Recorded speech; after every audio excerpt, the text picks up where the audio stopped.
I call this meeting to order at 7 o'clock. If you're able, please rise for the Pledge of Allegiance. I pledge allegiance to the flag of the United States of America and to the republic for which it stands, one nation, under God, indivisible, with liberty and justice for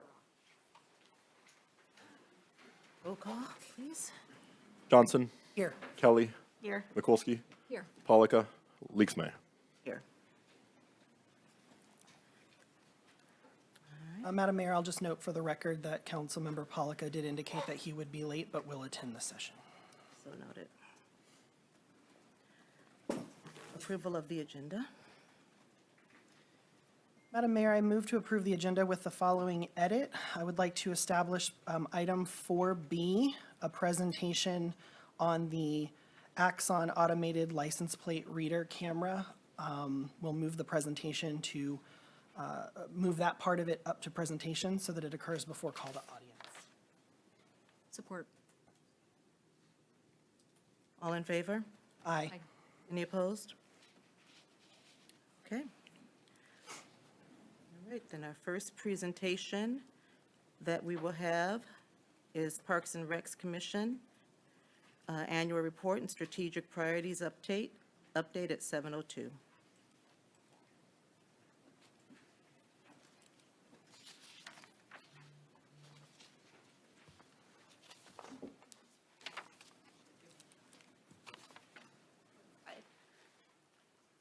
Is the presentation on here?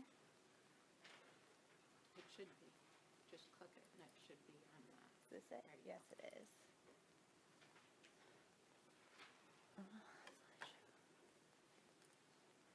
Got it. Sorry. Nope, this ain't it.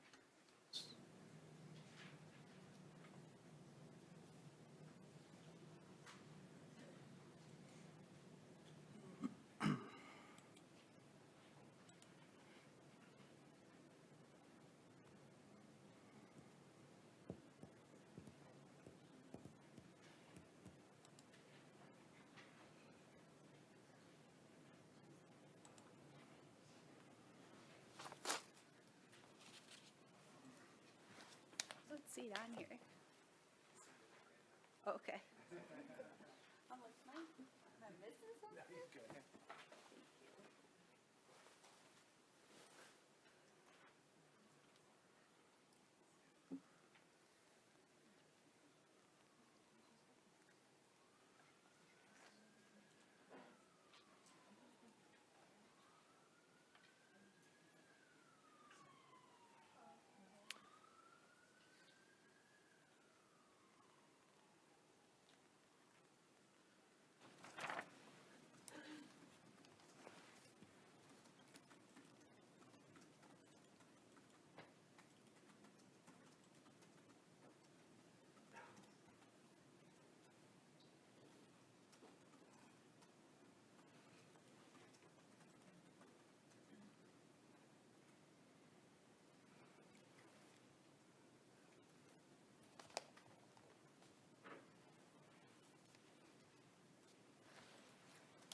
Thank you. Okay, I am Carrie Gertis with the Parks and Rec Commission. I'm going to do a quick recap of some successes of the Parks and Rec Department and then present our strategic priorities for the year. Rolanda Kelly is our council liaison and Lorena Wheeler is the Parks and Rec Director. Our current board members are myself, Dana Erickson, the co-chair, Rachel Carter, Michael Davis, Abby Bauman. We also have a new member, Christopher Woodside, who just started, so he's not on this presentation. We had quite a bit of a turnover in 2024 and early 2025, so I'm not going to read all their names, but any sort of volunteering is great for our community. These people dedicated their time to the park, so we're very thankful for their contributions. Yup, this is a draft, so, but we're just gonna roll with it. So highlights overall of the Parks and Rec Department successes. In 2025, thus far, they've raised $100,000 in grant funding. The summer camp registration in April, sold out in 3 minutes. The picture here is from M Parks, Michigan Parks. They won an award for the Wilson Park design along with their architectural partners. I think it was Newman Smith. And they've added new youth and adult programming to the lineup this year. In 2024, some of their stats, they raised $2.4 million in grant funding. The youth sports participation was up 47%. They added a new girls basketball league and completed over 15 senior trips.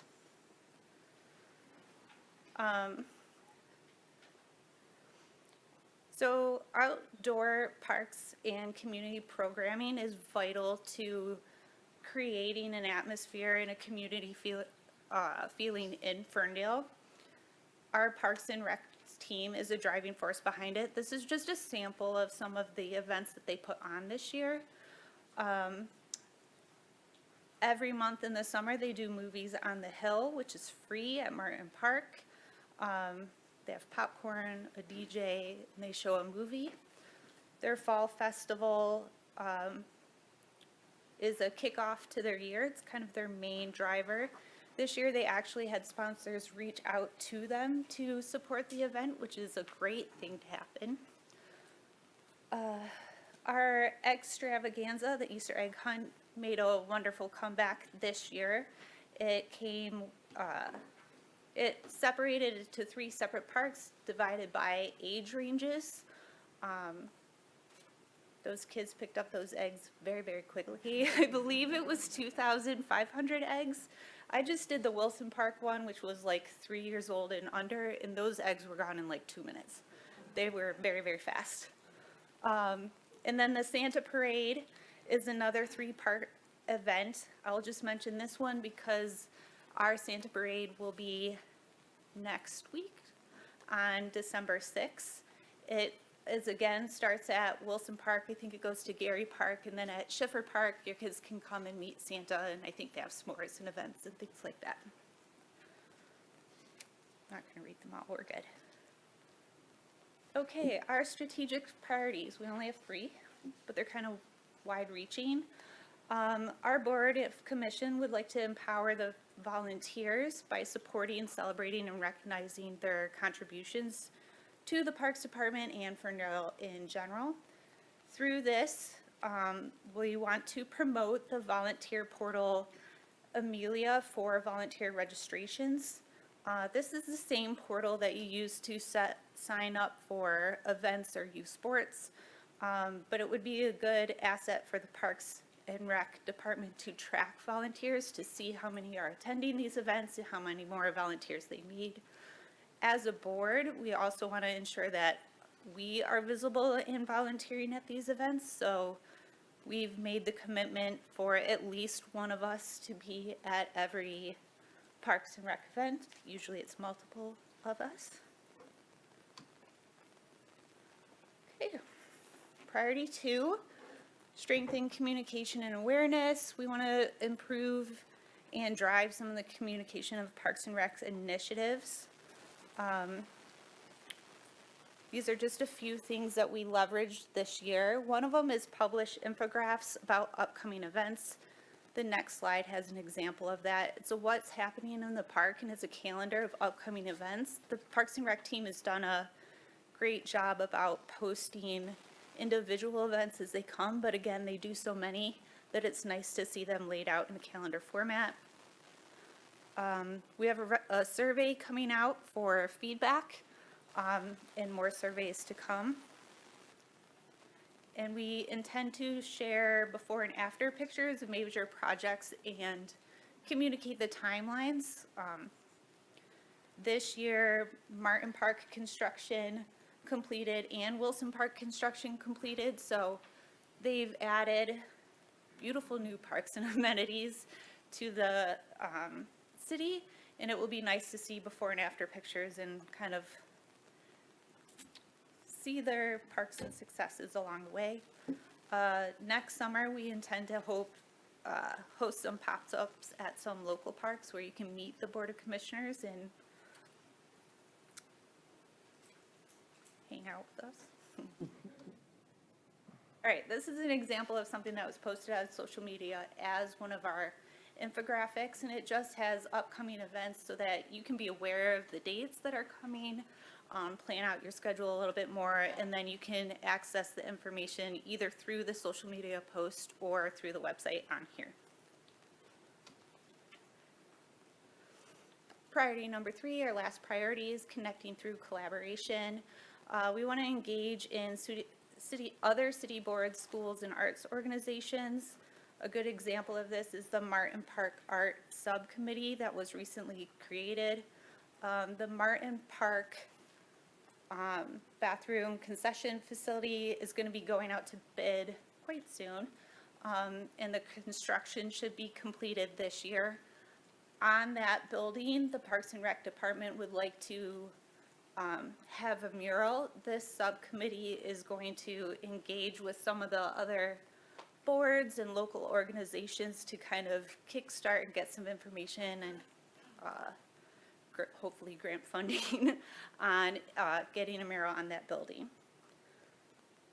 And lastly, we want to be better at communicating the grants support and the grant achievements of this department. They have raised a significant amount of money. Grant funding is very hard to come by. It is people's full-time job. This department does it to support their other full duties, and they've been very successful in achieving grants for us. Some of these grants require or would benefit from supporting letters from the community. So we want to help organize in getting those letters attached to the grant award and hopefully get some more awards.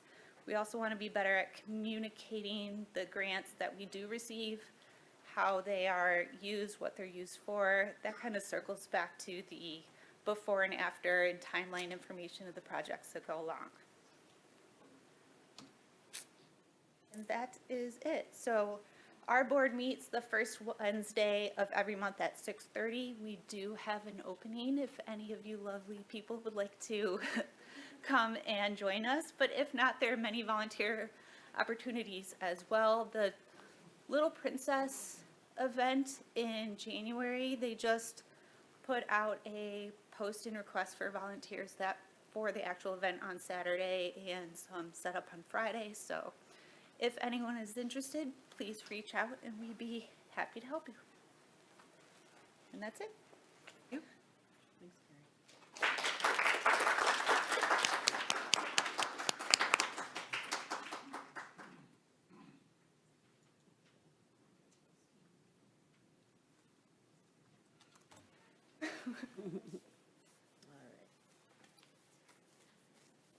Next up, we are going to have, we've added a presentation, item 4B, which is the presentation on the Axon ALPR system.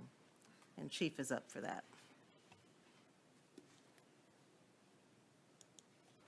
Thank you, Chief.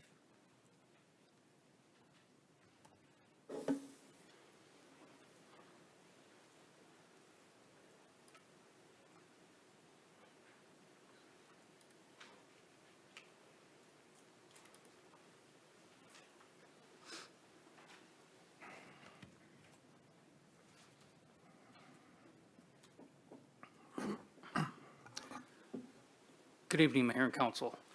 Today I'll be presenting a proposal for consideration. Starting with the presentation, we're going to revisit this later as an agenda item. Is that correct? Yes. Okay. This is the Ferndale Police Department ALPR program update and recommendation. First, I want to acknowledge our community. The men and women of the Ferndale Police Department understand the great responsibility we have to balance the use of emerging technologies to solve crime with the civil liberties of our community. We acknowledge that our journey to this point has been challenging, but necessary. These difficult and spirited conversations are what makes Ferndale a special place and have hopefully led us to a place of compromise and understanding. Thank you to all who have taken time out of their busy lives to share their feelings on this important topic. ALPR program update. The agreement with Flock Safety was approved as a pilot program in March 2023. The program started with 16 cameras. 15 cameras finished the pilot program. The police department hosted virtual and in-person engagement sessions over the past month regarding the use of ALPR. Opinions varied on the use of ALPR. Some approved, some disapproved, and some approved the use of the technology but disapproved as Flock Safety as a provider. The pilot program proved successful, highlighting the value of technology and the appropriate scale of the program moving forward. ALPR technology provides leads and evidence that may not have been discovered through typical investigative process. After considering input from the community regarding data security and vendor policies, staff is no longer recommending the renewal of an agreement with Flock Safety. Investigators and prosecutors continue to support the use of ALPR technology.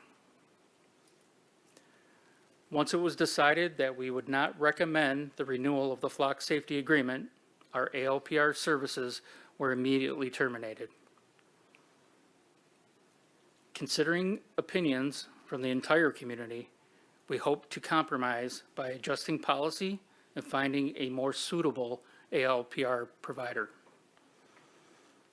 As of November 13th, we have been operating without the benefits of ALPR. Understanding the importance of this technology and the potential delays associated with the approval process, as well as installation, we needed to move quickly to minimize the impact on our ability to solve crime. FPD compared Axon, Genetec, Motorola, and Recor as potential ALPR providers. So a little bit of a review on our policy.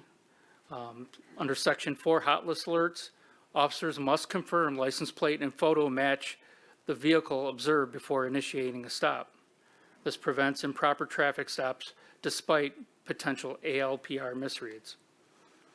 It's important to note that ALPR reads, according to all of our vendors, were over 90% accurate. An investigator must have reasonable suspicion to access the ALPR system, and this is in line with the ACLU recommendation.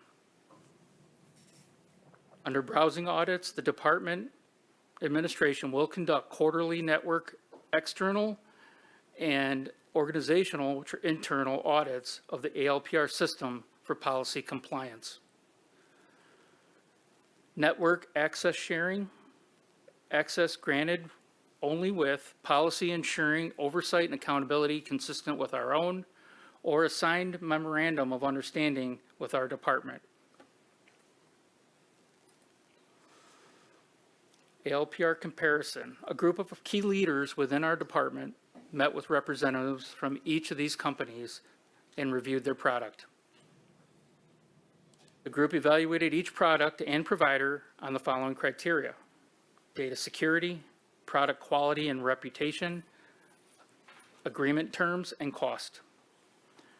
All of the providers boast accuracy rates over 90% and have years of experience related to ALPR technology.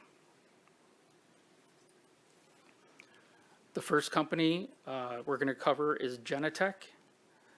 Genetec is used by Detroit. In our conversations with an analyst out of Detroit, they noted somewhat unreliable network and system outages. Ironically, when we were vetting that company, they actually had an outage when they were doing a display, just the system went down. They are CGIS compliant. They were the next affordable option at $29.95 per camera per year, and they had variable term lengths of 1, 3, 5, and 7 years. The installation costs vary by installer. They do provide a technology refresh if new technology is released, but equipment is included, and there was an undetermined cost for the build labor. This company does work with private entities who also share with law enforcement to expand the network. Motorola was another one we reviewed, and I believe this was used by, I'm not sure if it was used by Detroit, but Motorola was definitely used by Metro Airport at one point. Motorola works with private entities as well who can share their networks with law enforcement for an expanded network. Unfortunately, their cameras are hardwired with no solar option, and this system is quite expensive. Approximately $4,800 per camera, another $15,000 in subscription costs, and another $77,000 for service and maintenance, so it's quite expensive.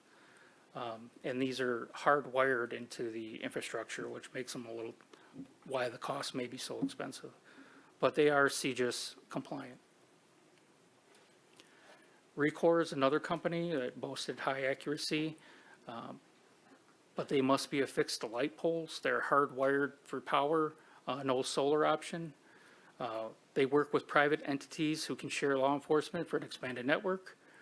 They are again expensive, $22,000 in initial costs, plus $3,500 per camera per year. They had variable term lengths of 1, 3, and 5 years. Again, they have years of related ALPR technology experience.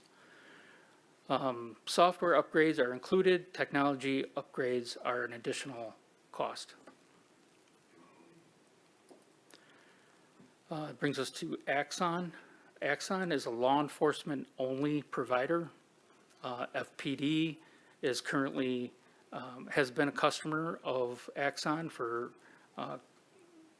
longer, when it dates back to our implementation of tasers, but since they got into the body-worn camera, in-car camera, and interview rooms, we're in our 5th year of that contract, and we've had a fantastic experience with this vendor.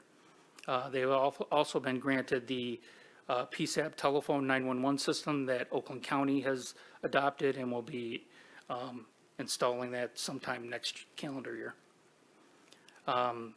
Their data security has been exemplary.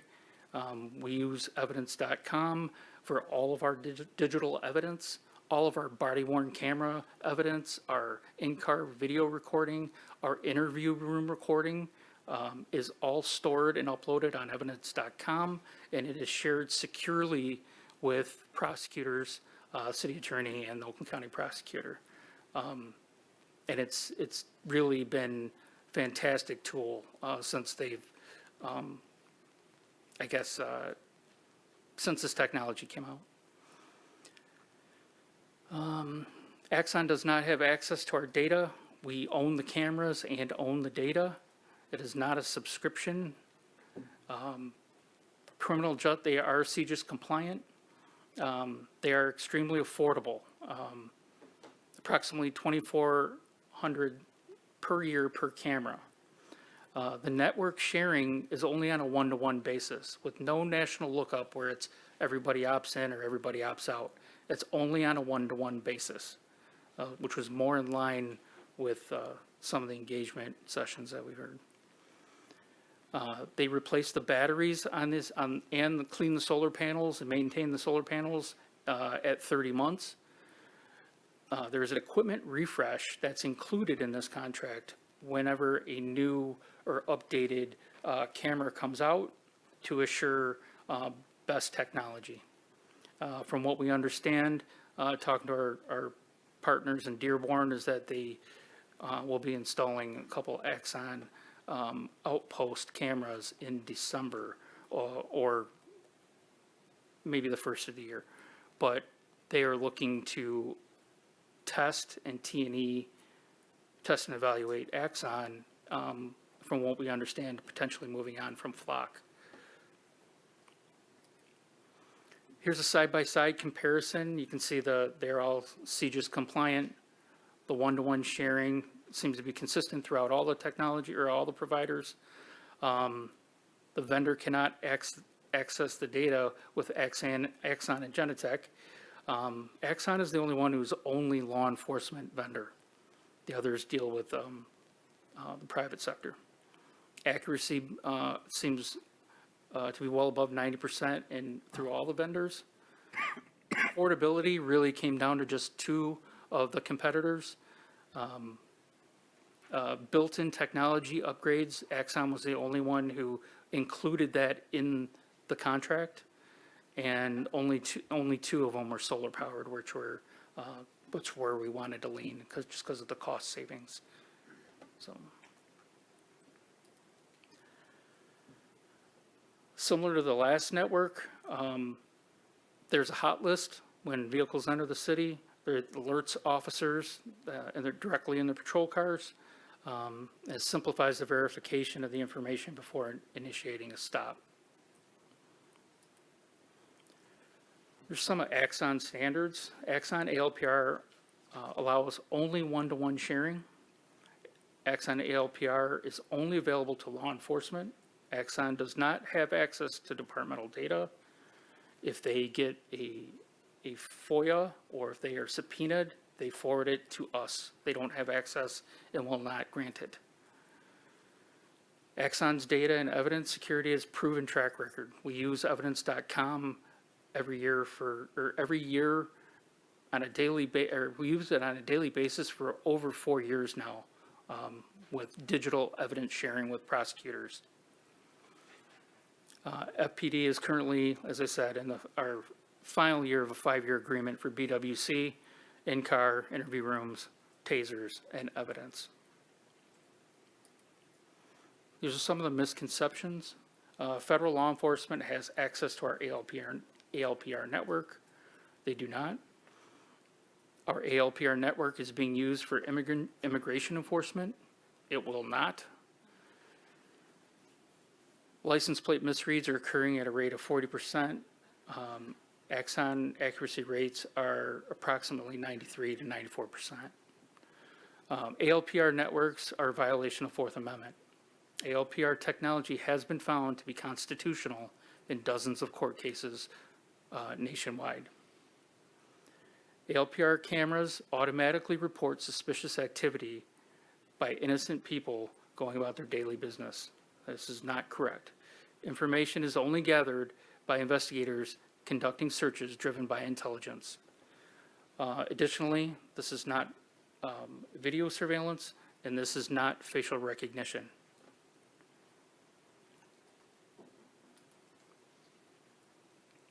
These are all departments that are still using ALPR technology, but from one vendor or another.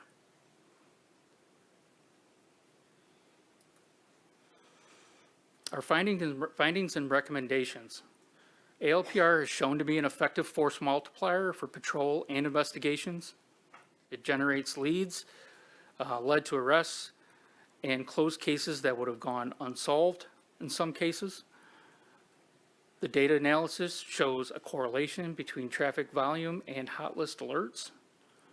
After considering the data collected over the course of the pilot program, the police department recommends continuing the use of ALPR technology. The police department also recommends scaling back the program from 15 cameras to 9 cameras.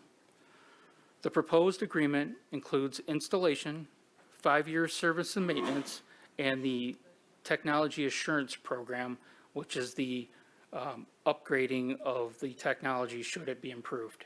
That's included in the cost of the contract.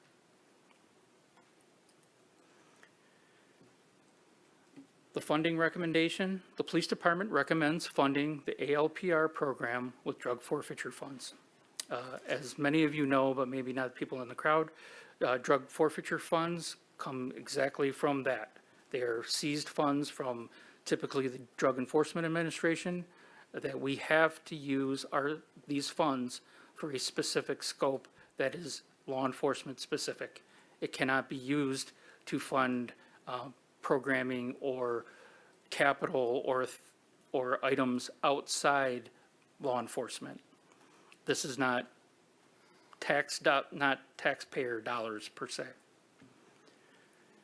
Current drug forfeiture account balances can sustain this expense while easing the burden on the general fund.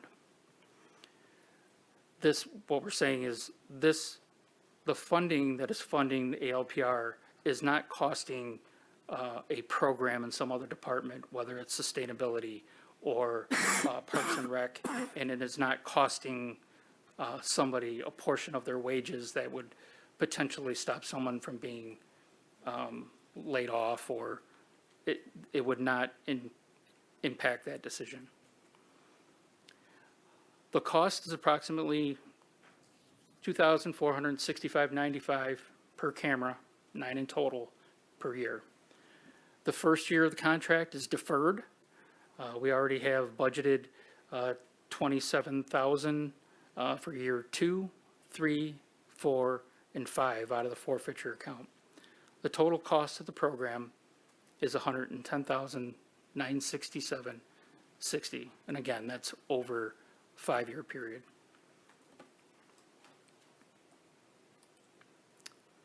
I want to bring up, there was a question earlier, I wanted to bring up a map. Some of you might be familiar with this map. This is the original location of our 15 cameras. You see that some are X'd out. Those are the ones that have been removed, that will be removed, or actually all of these have been discontinued because these are the flock cameras. But what we are proposing is that the Axon cameras will replace the cameras on Woodward, 15 and 16 at the top, 8 and 9 at the bottom. These are northbound and southbound Woodward. They will replace the eastbound and westbound 8 Mile and the eastbound and westbound 9 Mile. And again, this is data driven based on the number of hot list hits coming past these camera locations. This is where the balance of the value, our limited resources when it comes to our drug forfeiture dollars, and trying to maximize, I guess, our bang for our buck. But this is completely driven by data. So that's the locations that we recommend going forward.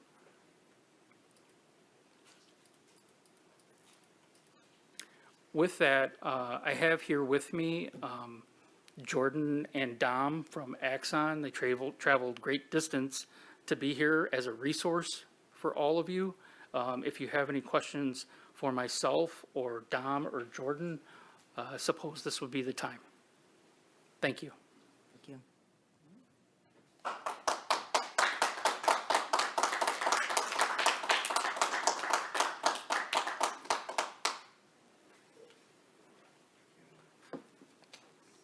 think now what we'll do is, We could use this opportunity to ask questions now if you like, or certainly you'll have an opportunity again when the action item arises.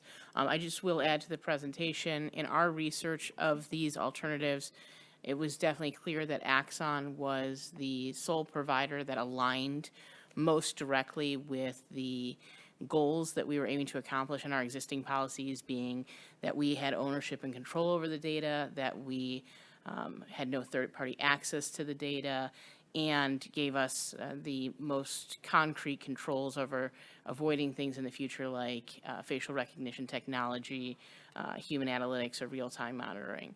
So that is really how we got to where we are. But if council has questions now, we can take them.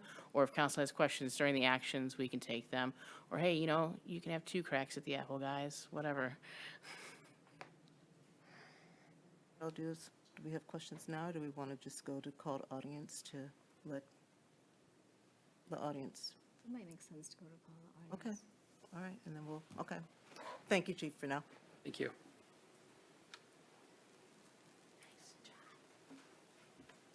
I'm gonna run and grab So what we're going to do now then is I'm going to open up call to audience after having heard the presentation fresh. I'm going to ask that you come up to the podium and speak on anything on or off the agenda. I'm also going to ask that you do keep it at the 3 minutes and also be respectful of anyone who comes and speaks at that podium because we want to hear what everyone has to say. So I'm opening it up to call to audience at 7:36, where you can state your name and your address if you're so choosing, or you can sign in the back your address. You don't have to state it on camera if you don't wish to. But opening up at 7:36. I'm Sharon Chess, and I live on Earl Boulevard. I wanted to speak on behalf of our public safety, both departments. We take a lot as residents for granted living here. What I love about living in this city is the sounds of our city. In the summertime, we hear music wafting through our neighborhoods from the concerts and special events. We hear fireworks going on, celebrating all the local holidays. We hear church bells reminding us of our faith. And we hear sirens. And we take the sirens for granted, not realizing what's transpiring. And that means our public safety is working on our behalf, putting their lives last, and our lives and our property and our businesses first. And I think about that when I'm laying in bed at night. I'm not much of a sleeper, and I hear the sirens mostly at night, whether they're from Ferndale or Detroit. And the first thing I think is, oh, I hope they're safe. Second thing I'm thinking is I hope they catch them. Next thing I hope is I hope that nobody got hurt in the process.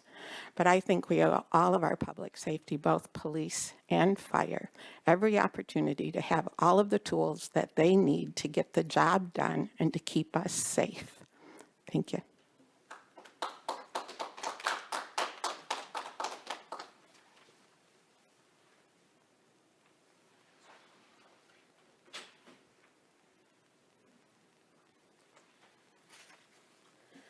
Hi, Dennis Augustin, 1550 Spencer. I brought this up once before, where our city council should be putting out signs on these street corners and that for getting people off the streets, whether it be leaf cleaning or snow removal. Now, I've brought this up several times over the years, and I'm sure it's a cost, but the fact of the matter is Ferndale does have a very good credit rating system, but how can we expect the help from our DPW, our police and fire, if they can't get up and down the streets because we got people parked out there? We just had a street cleaning last week there. You'd never know it. People were parked out on the streets and the leaves were left out there. And that the city was coming through, did the best they could, and I was really glad that they cleaned the whole stretch in front of my house. But as I looked up and down the street, it wasn't there. And it's not the DPW's fault. It's you, the city council, and it's been the past city councils. You don't want to take care of the people who are going to take care of you in the event of an emergency. I don't know about you guys, but I did try to get into a house on fire one time, years ago, and I only got so far because of the smoke inhalation. And then I had to crawl back out, But, these are the people that take care of us, the police, the fire, and the DPW. Now I'm asking city council to start, this one here, to take care of those people so that they can take care of us. And I don't see where it's such a big deal. Let's just get the word out there and make these people clean, get off the streets and that. And that's what I got to say.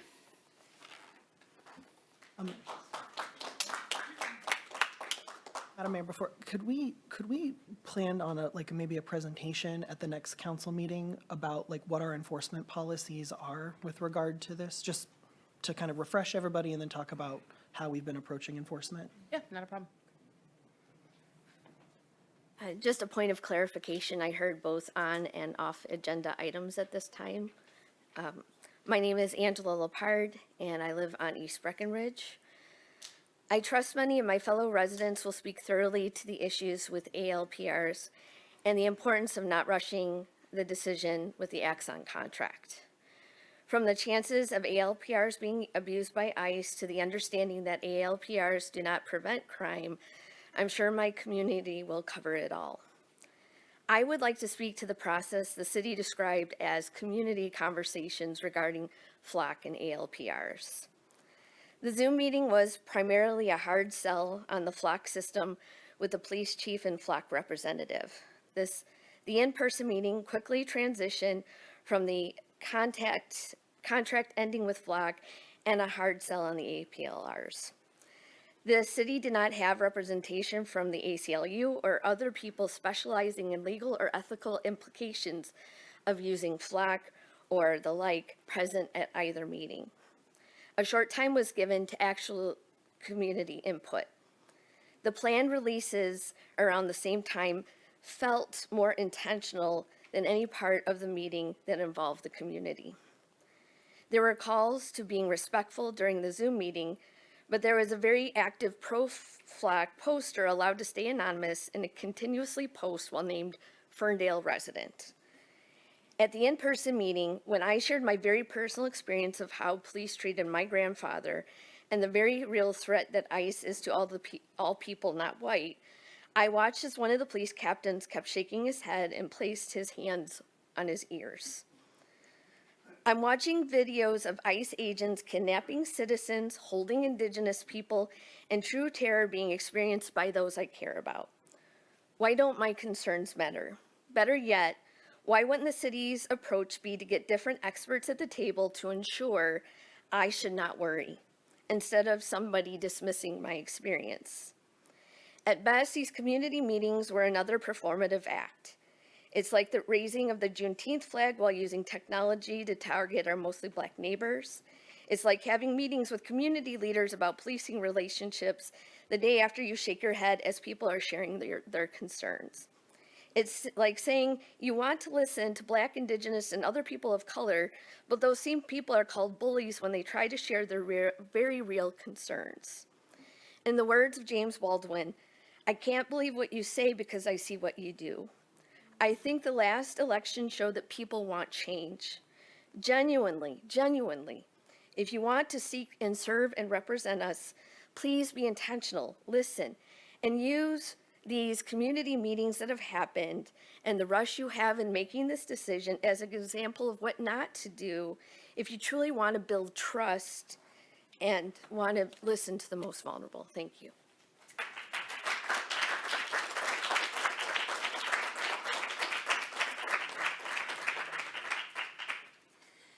Good evening, everyone. My name is Mara Livesey. For the past 2 years or so, Ferndale Inclusion Network has been coming to the city armed with what we felt were damning facts about flock safety and ALPR technology in general. We hoped that these fact-based arguments would sway council, which is why we spent so much time digging into flock safety and the misuse of ALPRs nationwide. I could give similar information about Axon tonight. The CEO of Axon, Rick Smith, has lied to the press about the known physical harms of taser technology.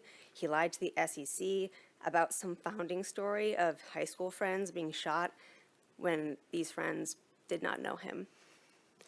I feel that these facts and facts that we present here tonight may fall on deaf ears. So rather than making a fact-based argument, I hope I can make one that is a bit more emotional in nature to touch your hearts. On June 6, 2022, 9 members of Axon's ethics board resigned amid the company's efforts to design taser-equipped drones. The ethics board was only 12 people in total. These 9 stated their resignation was due to the company publicizing their intent to sell these drones without first consulting the ethics board. Previously, they had voted in an 8-4 vote against running a police pilot of taser-equipped drones. These drones that prompted the resignations were meant to be sold to and stationed in places like schools and activated with the use of 24/7 AI-powered surveillance technology by first responders. They're supposedly meant to be used in cases like active shooter situations, but in their letter of resignation, the ethics board members clearly stated that they had all decided to leave since they no longer believed that Axon was a responsible partner to work with. Given this information, the question I ask to you all tonight is this. Put yourself in the position of one of these members of the ethics board who resigned. What would it take to make you resign from a position like that? What ethical breaches would make you step down from serving in Ferndale's city leadership? Please think about that and ask yourself, if a company where 9 of 12 ethics board members resigns is a company we should do business with here in Ferndale. The last thing I'll leave you with is a quote from one of the resigning board members and a question. The quote is that the drones were distracting society from real solutions to a tragic problem. What real solutions to crime is all this talk of ALPRs distracting us from here in Ferndale?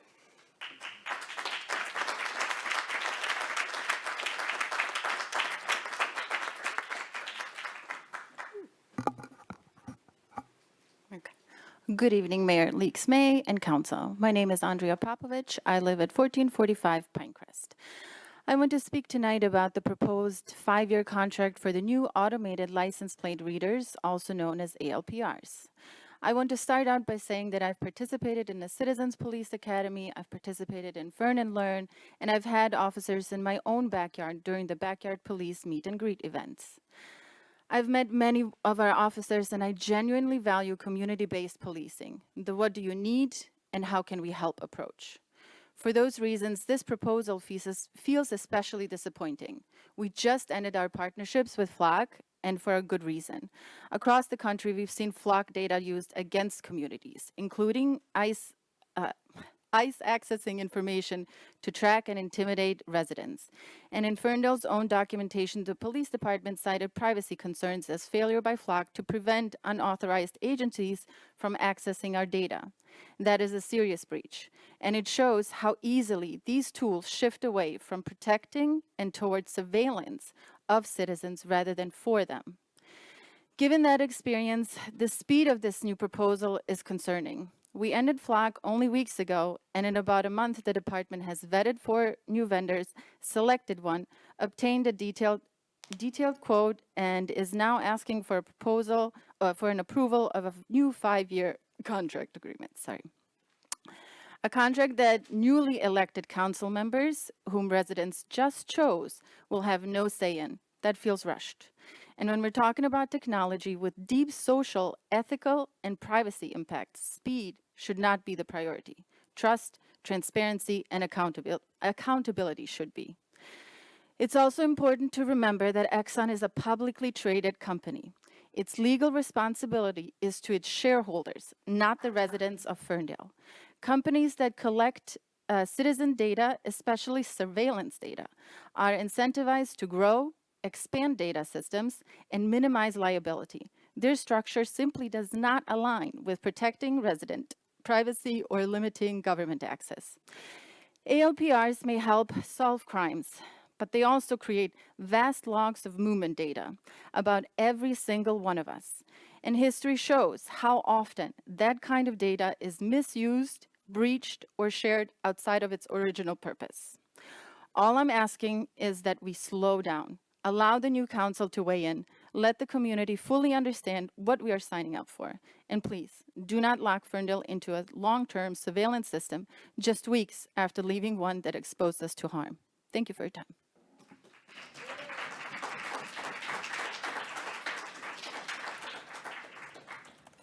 Hi, my name is Patrick Van Lin. I own a business at 915 East Drayton. I'm actually in favor of the system.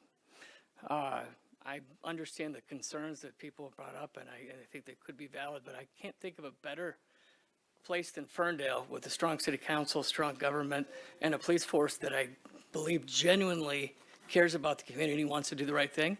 And I think they deserve to have the tools on hand to be as effective as possible to keep this community safe. And I'm in support of it and believe that with the right oversight, that it could work very, very well to make sure that the community stays as safe as possible, and everybody has the tools necessary to make that happen.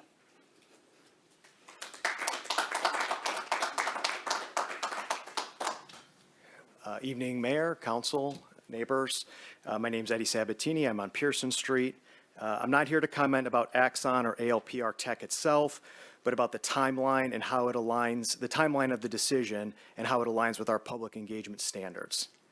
Residents first learned on November 13th that we were ending our contract with Flock and that we'd be evaluating new vendors. Tonight, just 11 days later, council's being asked to vote on a replacement. For most residents, this is the first time they're hearing about the results of vendor research. Given the significance of surveillance tech, its long-term implications, and the level of public interest, the short turnaround has made it difficult for residents to understand the proposal, review the contract, ask questions, or provide informed input. I want to connect this to Ferndale's public participation plan, which provides strategies for engaging on diverse community stakeholders. While many of the goals in this document originally may have been written for zoning and development decisions, in my mind, they represent a broader philosophical approach that Ferndale residents expect in all major decisions: openness, deliberation, and meaningful community involvement. The plan says, public participation, when properly executed, builds community consensus and strengthens sense of place, creating a culture of collaboration, visioning, enriches democracy by allowing citizens to voice their ideas, not just their complaints. This plan is to be used and reviewed as a daily guide to best incorporate the Ferndale public into decisions that affect their space. So the plan outlines goals for us to strive for. Transparency and community input shouldn't just be talking points. They need to be values we're expected to exercise consistently, especially when decisions are complex or may set long-term precedents. So there's 5 goals in which this is in conflict with. Goal 1, call for participation at each phase of the process. 2, emphasizes effective communication so the public is well informed. Goal 3 encourages providing materials that support understanding. And then goal 5, which commits the city to continually improving engagement practices. So I think at this point, we simply haven't had sufficient time or information to engage in a meaningful way. And so out of respect for the values and standards we've adopted as a community, I would respectfully ask council to consider postponing the vote to allow time for public education, materials, and discussion. A brief pause would strengthen transparency, trust, and alignment with the city's expectations, regardless of the ultimate outcome. Thank you for your time, and thank you for your continued service to the community.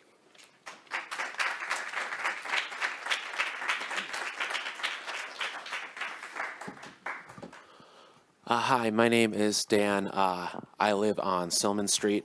I want to begin what I say here with a statement that another friend of mine, who is also a Ferndale resident, wrote, but they could not be here this evening. But it very much echoes things that I've been thinking about myself. I want to say thank you for listening to the concerns of your community and fellow council members and ending our contract with Flock. I'm proud to be on the growing list of cities who have said no to this invasive technology. However, I'm discouraged to see such a quick pivot towards Axon, another out-of-state, multi-billion-dollar company with a similar business model. When talking about AI and big tech surveillance, the people arguing in its favor often act like its implementation is necessary and even inevitable. I do not agree with this. And I think we do ourselves a disservice by uncritically accepting it. Real, sustainable, and long-term safety means going to the root of causes of criminality and altering those conditions, providing food, shelter, jobs, and opportunities for a good life with dignity. Inside such a punitive carceral system, this might sound idealistic, but it is the only way that we will be able to make us any safer and make good on the progressive identity that Ferndale claims. This is a long-term project, and it will require lots of community effort, but we can and should see it as an opportunity to provide an example to the rest of our state and all the other cities with shared struggles. Please vote no to Axon and ALPR and any contract that surrenders our safety and privacy to these outside corporations. That's the end of my friend's statement, but I would like to add on myself, echoing a lot of what my friend Eddie just said, in that a lot of what is going on here with just, we're already pivoting to this new company and there has not been much time for community engagement yet. It just all feels so rushed. It feels like we aren't getting enough say yet. Like, it's been what, a week and a half since the last meeting about Flock, something like that. We're already here talking about another one. I just think we need way more time to like engage with the community first. So I also ask myself, no Axon decision without community inclusion. Thank you.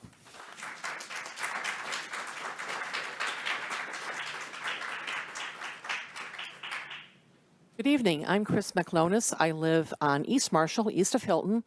I am also speaking as chair of the Ferndale Area Democrats about the concerns of many people I know about having any kind of successor to Flock policing our streets here in Ferndale and surrounding environs. Just several weeks ago, I was at the city council meeting of another city over in Macomb County. They have actually signed a contract with ICE, and I know this is not the same thing. We're not talking about ICE coming to Ferndale all of a sudden, but it would be so easy with this technology to have ICE come and ask very strongly if they could use the technology for their purposes. That really concerns me. I'd love to be proven wrong. And I am also concerned about how short a time period, again, between hearing that we were leaving Flock and now seriously considering going with another company. That's all I have to say, except to thank everyone who spoke before me. They were very much more eloquent than I could be. Thank you.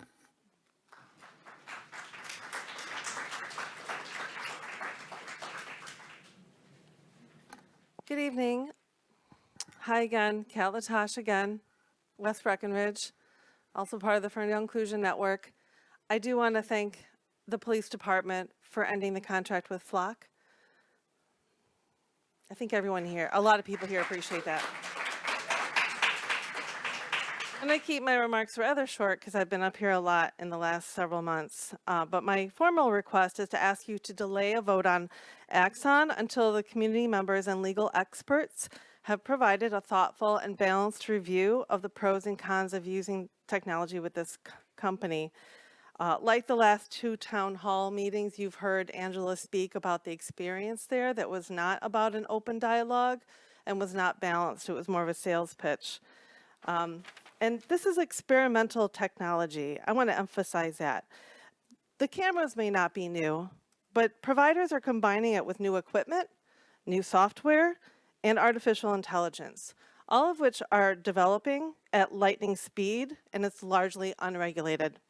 This results in effects and impacts not previously known and that we can't predict right now. So I'm curious, by a show of hands, how many people have read the 47-page Axon Master Services Agreement? It's filled with a maze of tech speak and confusing permissions which make control around data sharing and the ability to expand their reach into Ferndale very unclear. There are links to federal regulations and statutes that are like rabbit holes.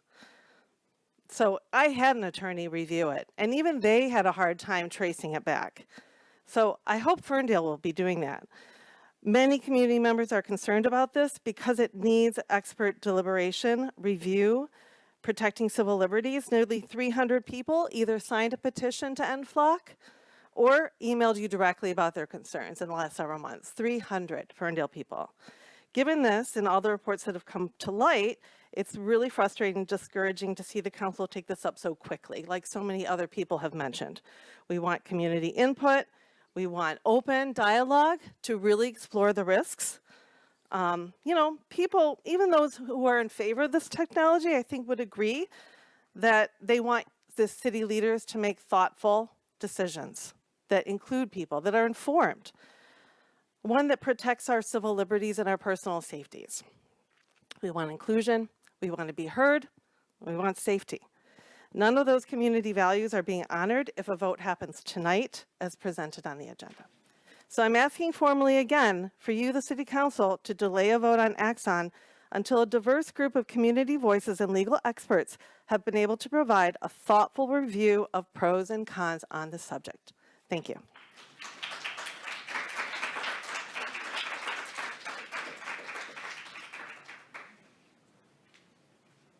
Hello, Chris Best, Ferndale resident and business owner downtown, the Rust Belt Market. My wife and I had trepidations about Flock. We debated it in our household. I did not like when the Patriot Act got passed because of the fearful sentiment that was sweeping the country. We are very much about liberty and the Flock. I'm glad that Flock is no longer going to be used.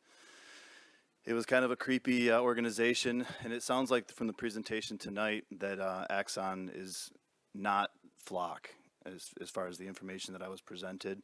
I do very much support the Ferndale Police. I just want to remind people, unfortunately, we're going to be marching steadily towards a technological universe that we're all going to be living in. Think about all the Teslas that you see driving, and I don't know if you know this or not, but Tesla has a Sentry mode that when it's parked, most people use this. It has cameras that are going around it at all times, and I don't know if any other vehicles use this technology, but I know a lot of people use their Sentry mode in their Teslas, and just to think about that, it has been used to solve crimes in the past and is more and more being used to solve crimes. So unfortunately, I don't like the liberties that we have to give up because of this technology that we're always being surveilled. The Rust Belt has 6 cameras on the outside of its building, mostly because of, we're fearful of vandalism or somebody doing something nefarious. And that's why we installed those cameras. That has been used to solve crimes. The police have currently, I'm being subpoenaed to testify in court for the shooting that happened at Orchid nightclub, where our cameras picked up a vehicle, and that's I don't know how that's going to play out, but I just have to testify that my system works. So it's just something to think about. That cameras are kind of ubiquitous, and I'm not big on our technology or our information being sold. It is kind of a creepy thing. I just wanted people to think about that as far as the Teslas and the Sentry mode going forward. Thank you. Thank you.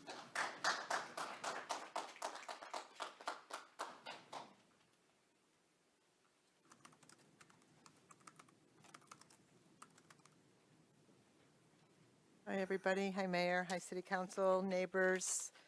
I'm here to talk about Exxon Outpost and requesting that a vote to accept this technology be delayed until the community has time for more input.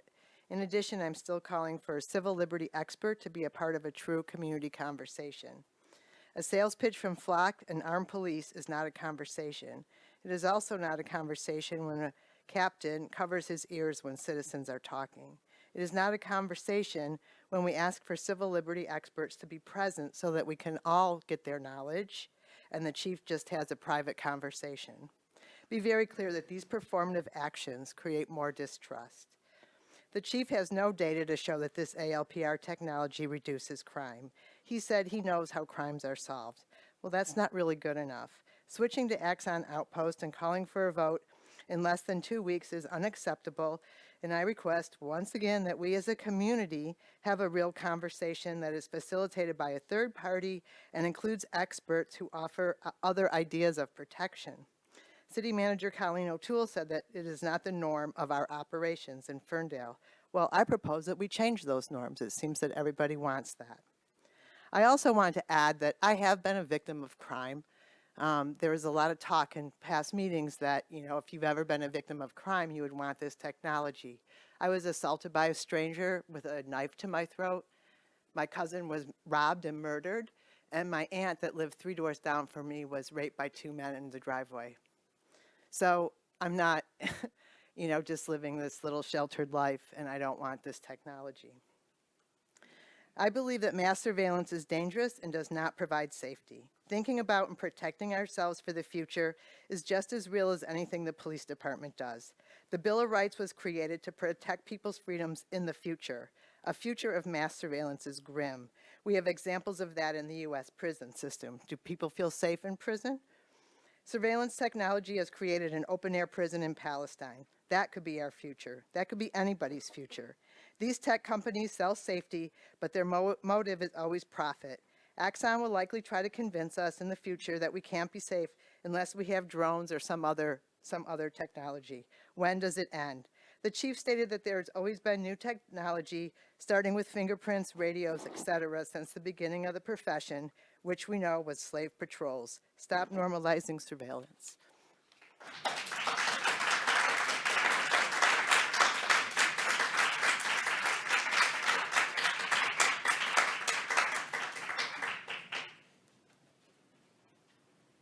Hi, and good evening. My name is Chris Gilmer Hill. I'm a resident of 19471 Lowell Drive in Detroit. That's just about 2 miles from here.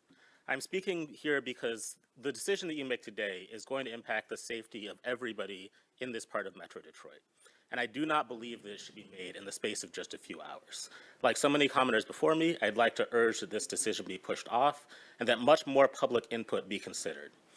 Firstly, I'd like to highlight that the department has already changed its mind about core aspects of license plate readers, of the usefulness and safety of the flock system, of others, just within the past few months, both in terms of which companies should be chosen, in terms of what kinds of safety and security features would need to be in any contract, even in terms of the placement of these cameras in the first place. Just a few moments ago, we saw a map of where all these cameras were placed when the pilot was started. We saw that a majority of those were placed along 8 Mile, pointed at people in Detroit who were just minding their business. And we saw that even the department itself recommended that those not be continued because it wasn't a good use of time and resources. Those kinds of decisions and changes aren't going to happen in the space of 3 hours.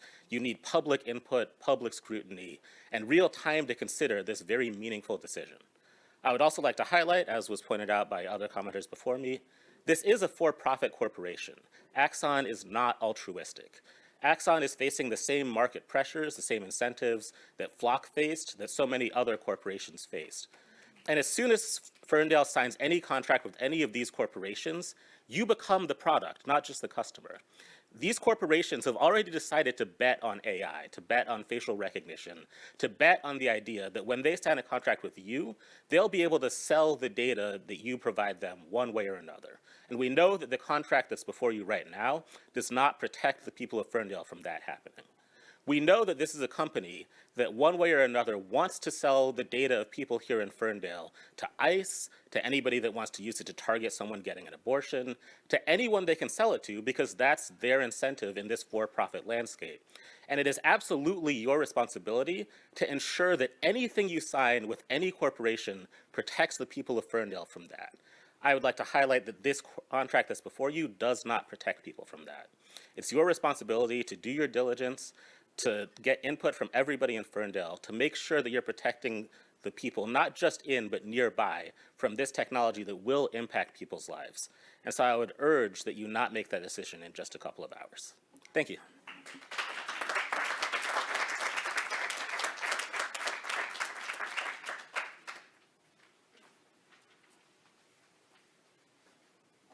Hi, my name is Simon Cohen. I live on 954 West Marshall.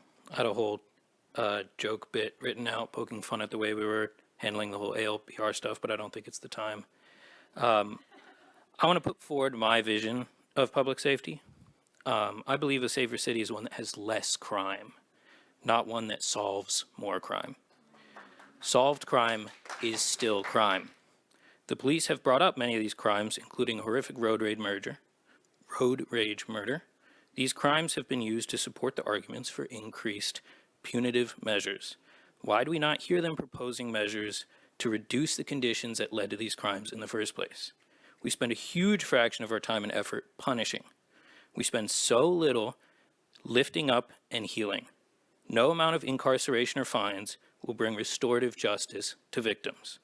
Why is no one looking at the roads that generate such rage? The people who are so hungry or desperate that they rifle through cars in the middle of the night or steal cash from a store. Do we need to track cars when we could be putting food in people's mouths or clothes on their back or roofs over their head? We talk so much about community, but surveillance is not community. We are the community. We talk a lot about the tools that the police have. Why do they not spend this money on ensuring that no one commits a crime rather than punishing the ones who do? I want the city to have the tools to heal the wounds and not just treat the symptoms. I'm not just talking about lights in public places. I'm talking about meeting people's material needs, about changing the city around us to make it safer, changing the roads, the buildings, and the budget, making it safe for kids to play in the street and safe for Uber drivers to deliver White Castle. It doesn't mean more enforcement. Please delay the vote for any ALPR technology until we can have a true discussion on what public safety actually means. Thank you.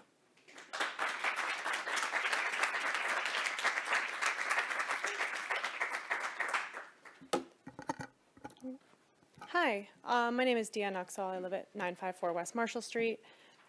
We've heard mentioned that the pilot program was a success due to the number of leads generated, but I would like to point out that there was an important point that was kind of missed in that statement. During the pilot program, we learned that an ALPR company was able to amend their terms of service without city review and then share our data with federal agencies without anyone, including the police department's knowledge, until months after the fact. I would not qualify that as an unqualified success. They were able to share data in a way that would not have been compliant with our initial contract. I'd hope that we would learn the relevant lessons from that pilot program. This is a rapidly evolving technology, and we're electing to trust a for-profit company as a custodian of our data.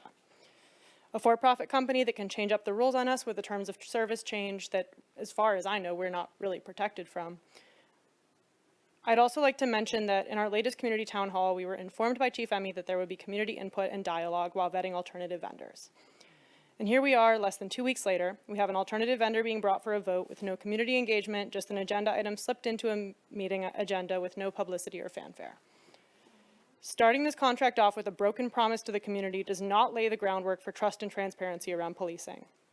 I'd like to request that council delay the vote until the city has done thoughtful community outreach and engagement on Axon and ALPRs at large and engage civil liberty experts. Thanks.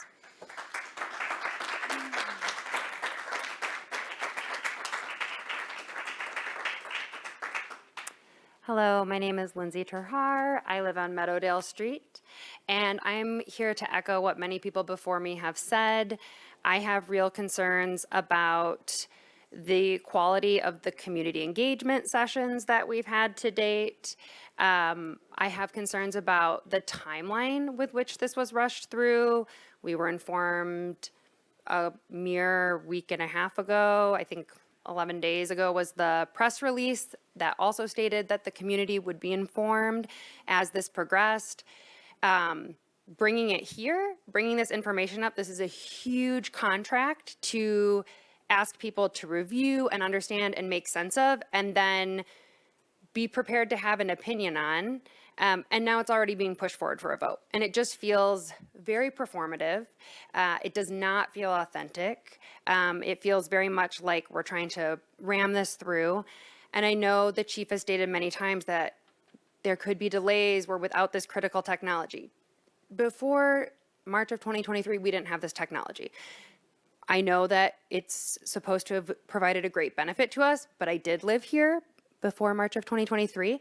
And I don't think it was not that our streets were rife with crime and suddenly that just like fell off a cliff, that if we get rid of these, all of a sudden we're gonna be right back there.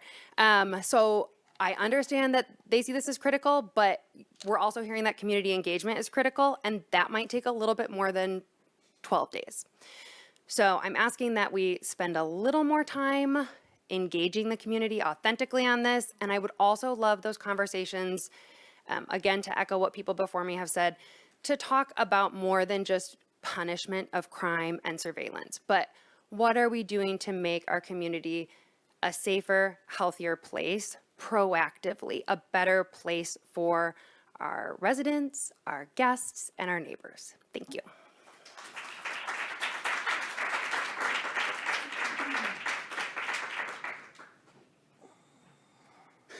My name is Prasad Benugopal, live at 1425 West Troy Street.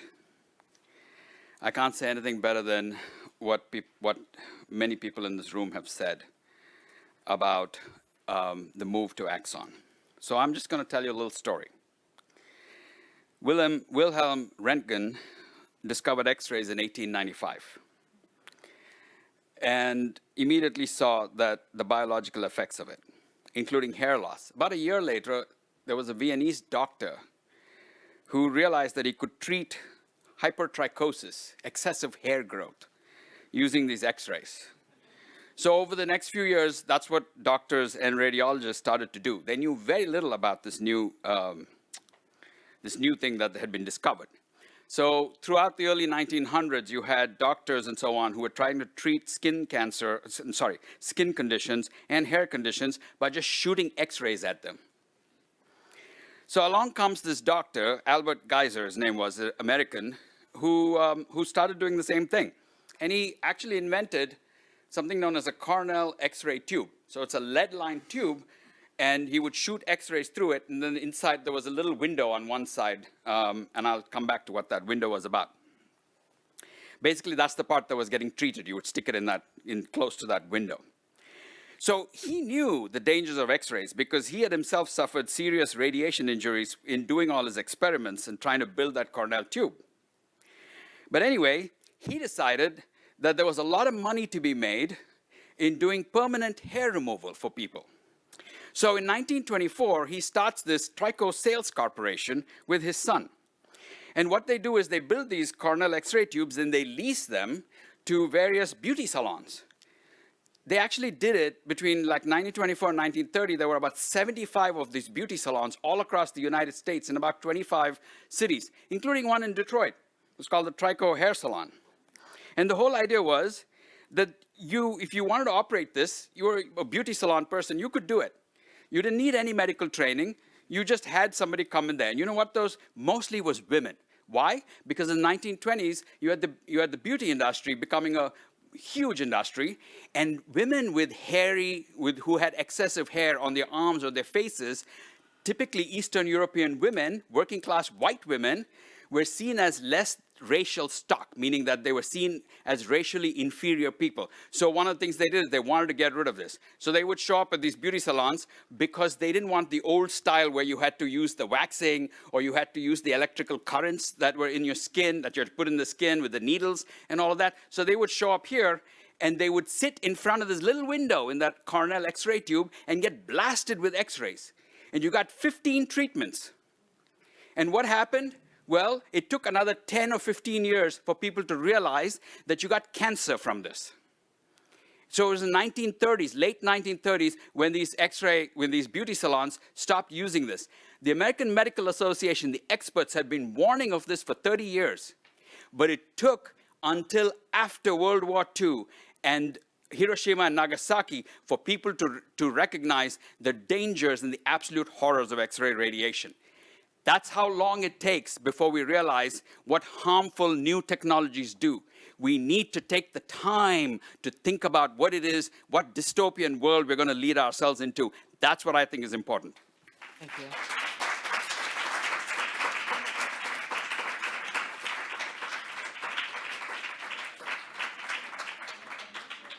That's a hard man to follow. I am Carrie Gertis. I live on East Lewiston. I'm not going to really talk about the cameras, but I want to address the concerns of that people have been talking about at the timeline. My profession is procurement, contract, and bidding. I've been doing this for about 10 years, 4.5 of which was government contract and bidding.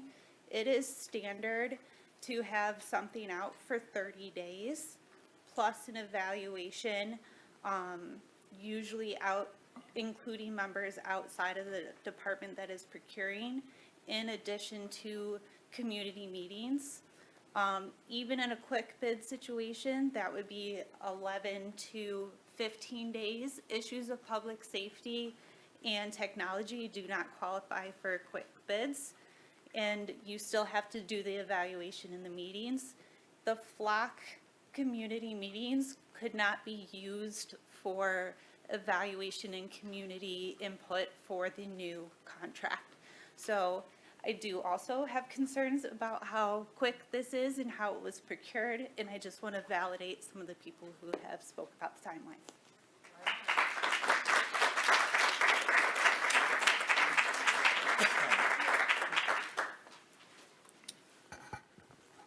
Herschel Finman, Jewish, Ferndale, 1725 Pinecrest Drive in Ferndale. I want to thank the City Council for offering us this opportunity to have this discussion and to say what a great thing it is that we can discuss in an open and free manner these ideas. Before I get into what I want to say about the subject, I want to first invite the council, mark down on your schedule and the entire community. December 21st is the last night of Hanukkah. We're having our grand Hanukkah celebration. It's the biggest thing we do in the year. The whole community comes. We have the Hanukkah menorah. We have latkes. We have music. We have things to do for the entire family. It's open to the entire general public.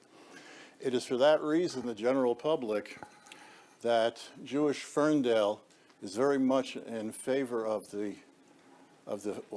giving whatever the police need to do their job. 3 weeks ago, there was a terrorist cell that was planning an attack on Ferndale. And it was, of course, our interest because of the nature of who the terrorists were. As Ferndale is the only Jewish organization having its own structure, its own building.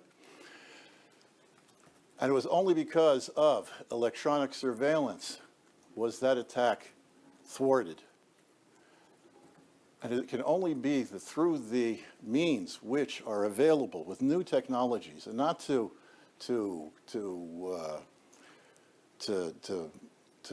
downplay new technologies, because we have to learn what these new technologies are able to use them in the proper way. I am very proud and happy to be part of Ferndale, involved with the city.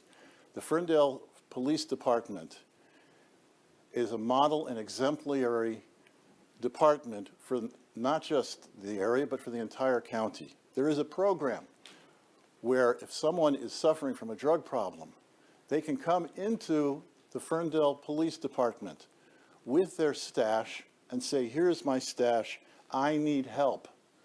And with the program of Hope, Not Handcuffs, they will get help. They will not become incarcerated. That's the theory behind the Ferndale Police Department. It's one of compassion, and it's one of going and relating with the community. And by the way, it's been a while since I've gotten anything from a community liaison officer emailed to me. That's just a parenthetical statement.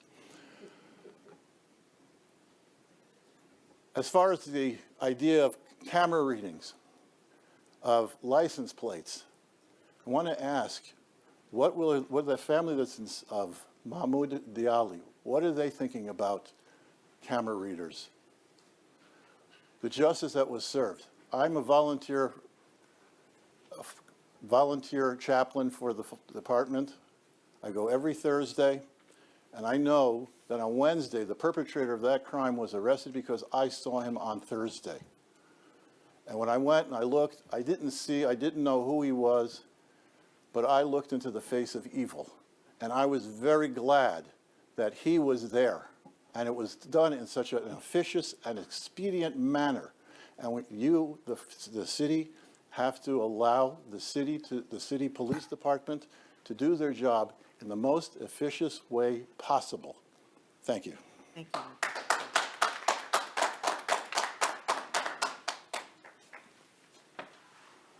So Dennis, I know that you've spoken before, but I don't see that this person has spoken. I would like to hear from people who did not speak for the first time, please.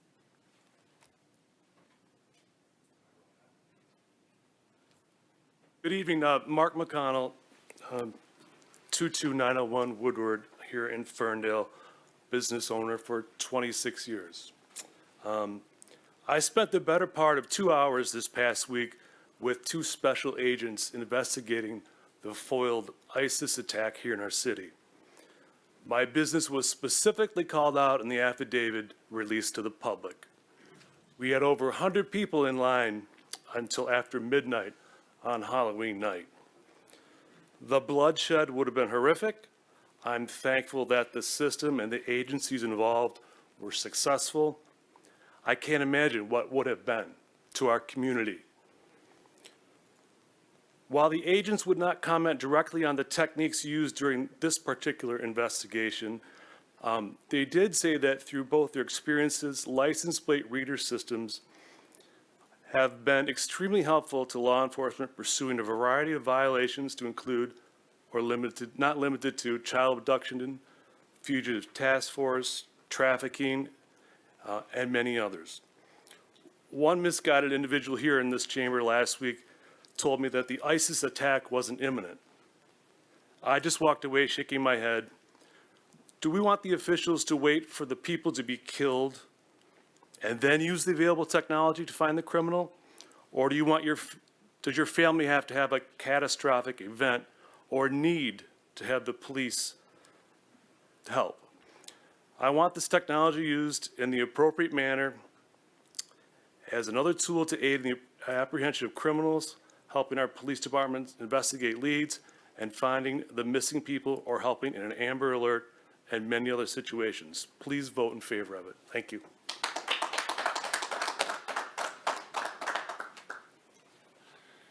So before you start, I just want to make it clear that typically we have individuals speaking for only one at a time and not coming up for second times to speak. However, Mayor, I have been in this city building, I've been in this room here several times. Let me finish talking. When you have turned around and let people go twice. May I finish talking, Dennis? Yes. Okay. I was going to say that this time I will let you do that, but I just want to make it clear that that is not the expectation in the future and that there's time at the end of the council meeting for individuals to speak a second time. Okay? You know as well as I do, I get up here and I come into these city council meetings on somewhat of a regular basis. I do. I watch it on TV, and I have watched you let people go more than once. Yes, I have. Okay, I've seen you on TV. What I'm saying, Dennis, is that And if this I is the can't do it, expectation then of- nobody should. And it shouldn't be now, and it shouldn't have been in the past. Your time's about to start. I'm giving you time to start, say what you have to say. I just But at the said end- some of it right here, Mayor. Okay, but then after that, it is after the meetings. Okay, Thank you. well, Go ahead. I'd like to know how many people out there who just spoke out about this ALPR, how many of you's got Ring cameras on your houses and in your garages or on your garage? Huh? So in other words, you wouldn't turn over that information to the police department, the detective, if one of you guys had a problem at your house. You wouldn't do that, huh?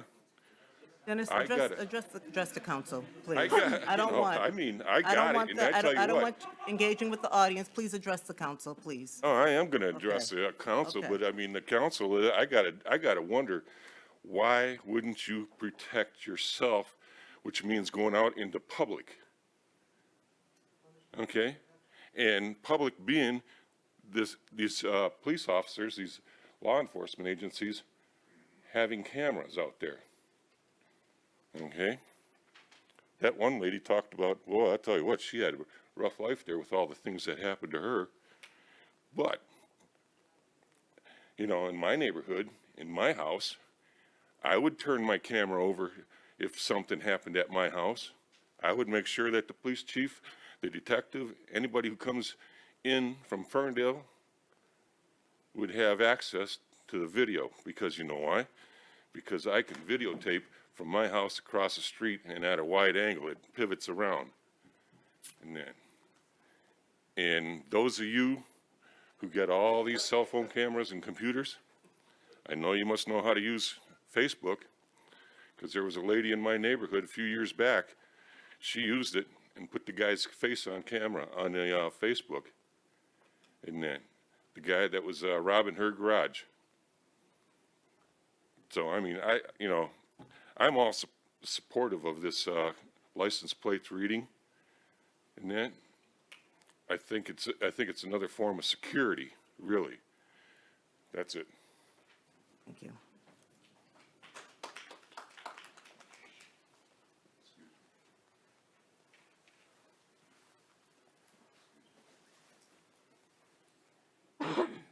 Evening, can I start? Yes. Thank you, Jen Latash. I live on West Breckenridge. I didn't actually plan on speaking tonight. I don't have any prepared remarks. I just wanted to come tonight to say that unfortunately it appears that this conversation has become an us versus them, the community versus the police. And I don't think that's what we want to see at all. I have the utmost faith that the police want to protect us, and I have the most strongest desire to support the police. We're all in this together. But unfortunately, the quick process of the selection of the new Axon ALPR readers has made the community a little more distrustful about the process, and therefore a little more distrustful about what the police are trying to do. But having an open communication, open dialogue, and actually learning from the pros, we have these people coming from Axon, I'd also like to hear from people from ACLU about that, an actual open dialogue. I know that they're going to be presenting later and answering questions, but we won't have another opportunity then to ask the council questions or ask further questions. So I just would ask the council to consider waiting on this, allowing that dialogue, and to not move forward with this us versus them mentality. I think that we're all friends here. We can all do this together. We're all mature enough to do that. And I'd ask you to let us have that opportunity. Thanks.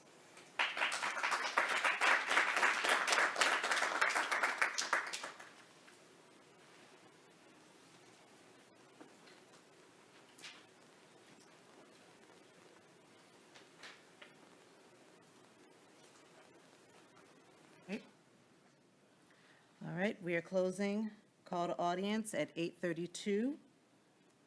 There is no public hearing tonight, so what I'm going to do is I'm going to go on to, actually, there is a public hearing tonight. Yes, there is. See that? Okay.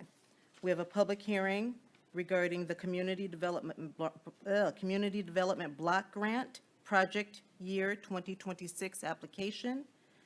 This public hearing is opening at 8:32. And we have our new CED director to speak on this. Good evening, Mayor and Council.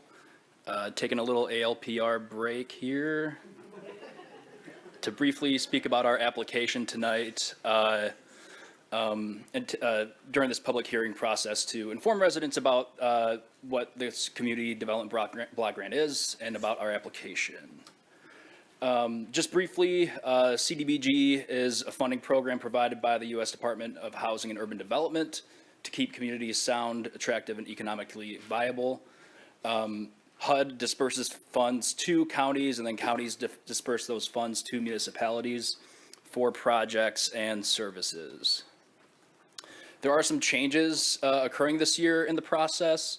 HUD is requesting Oakland County to invest in more viable, high-impact, transformative community development projects. This allows communities to complete larger projects for public facilities. And the allocation of funds are a little bit different. One is formula-based, which is for public services like employment training, youth services, homeless services, et cetera. And then the other is proposal-based for public facilities, like street improvements, ordinance enforcement, fire stations, et cetera. So Ferndale is requesting $85,000 for code enforcement and then $200,000 for the purchase of a new ambulance. And CED has been working with the fire department on that portion of the application and pulling some really great data. So thank you to the fire department. And just want to provide this map.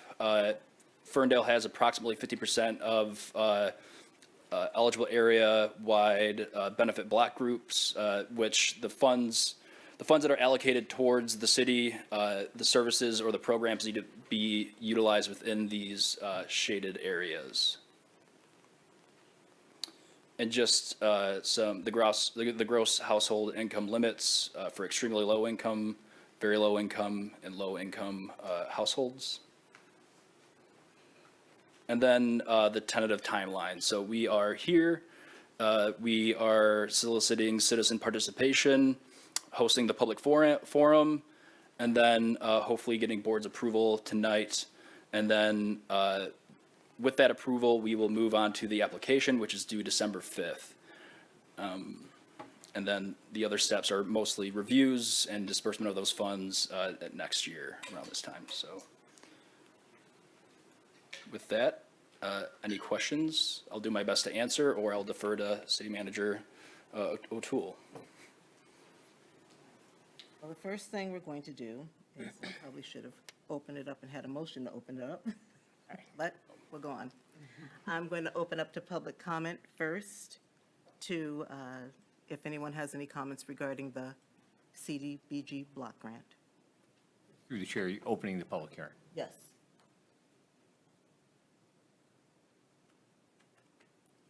All right, Do well, we need seeing to none? make a motion or no? No, we're not closing it. I'm opening it up to the public to make a comment regarding what they just heard, because it's a public presentation. Public hearing, rather. And seeing none, now I'm opening it up to council if you have any comments regarding this. The CDBG block grant. Through the chair, application. I have a question. How much can we ask for? It was advised to ask for, so the $85,000 is based off of previous requests for ordinance enforcement, and then the $200,000, I'm not sure. Yeah, that's really the new guidance. We're kind of learning the rules here because the county, as you recall, made a pretty significant change to how they rolled out this program. It seems like they're looking for a couple to a few $100,000 projects to fund as opposed to smaller public service-based activities. And through the chair, did we ran the trash cans? We past did. them on that. Yeah, I even talked to a regional director of HUD trying to find an angle for that play, but it did not meet national objectives. So we're thinking that the upper limit is around 300,000? Likely. They haven't been extremely clear what that will look like. I think that's probably also because we don't really know what the HUD funding is actually going to be for 26, because Congress hasn't actually fully addressed the HUD budget and block grant funding. So right now, I think the pending drafts that are leading in the sort of lead draft that seems most likely to move forward on that in the House, and the draft that looks likely to move forward in the Senate, both essentially fund CDBG, but flat to the prior federal allocation. So there would, essentially there's less money in the pot because of inflation and increased need. So it's better than a cut to CDBG, which was on the table. But I think part of this is the county's, my guess, and I'm speculating, my guess is the county's probably hedging a little bit because they're not quite sure how much they might get. My hope is if they do we finally get a number, they get an award letter, they might let us take another bite at the apple with, if additional money comes in, then more than they expected. It's kind of my hope. Would that be something that's communicated to us? Like, do we expect that level of communication from the county? I would, I won't make Colleen answer that. I will answer that since she doesn't have to figure something out. We would expect the county to let us know that. Will they? It's not in their interest to do so because what they don't tell us about, they can then allocate for their county projects. So maybe if we go back to that timeline, we set another date in there that we follow up with them and see if there's another bite at the apple so that we can get more. Yeah, I think the only challenge there is we do have to put forward a public notice, which we've already done the public noticing period. Yep, this is it. I don't know if we would need to repost a different amount in that as a result of any future, larger ask. I can check into that with Oakland County. We would if we amend our ask or we add an ask. We would need another noticing period, but only for the amount that is the incremental amount. We need another noticing period. And any incremental amount or any change in that scope, we will need to prove again alignment with national objective.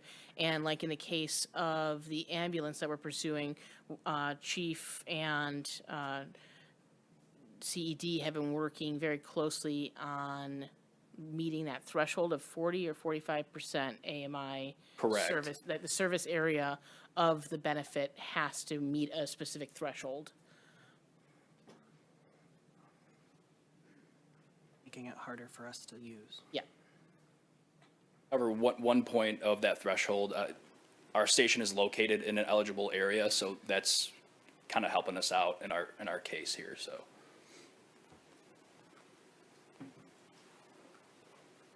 Do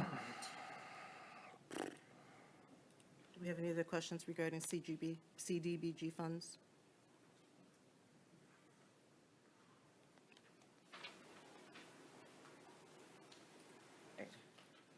So I'm going to close the public hearing first. Oh, I didn't know if you wanted a motion to close it or not. I do want a motion to close it. Oh, okay. I do. At 8:41, yes. Okay, so I move that we close the public hearing at 8:41. Second. And also a motion for what the CDBG is at, for what our department is asking for. All in favor? Aye. Any opposed? Okay, now the motion. Okay. I move we authorize the CDBG funding allocation and application for project year 2026 as submitted by the Director of Community and Economic Development. Support. All right. For the purpose of discussion, all in favor? Aye. Any opposed? Not for the purpose of discussion, sorry about that. All right, so to authorize the CDBG funding allocation and application for project year 2026 as submitted by the Director of the Community and Economic Development has passed. All in favor? All right.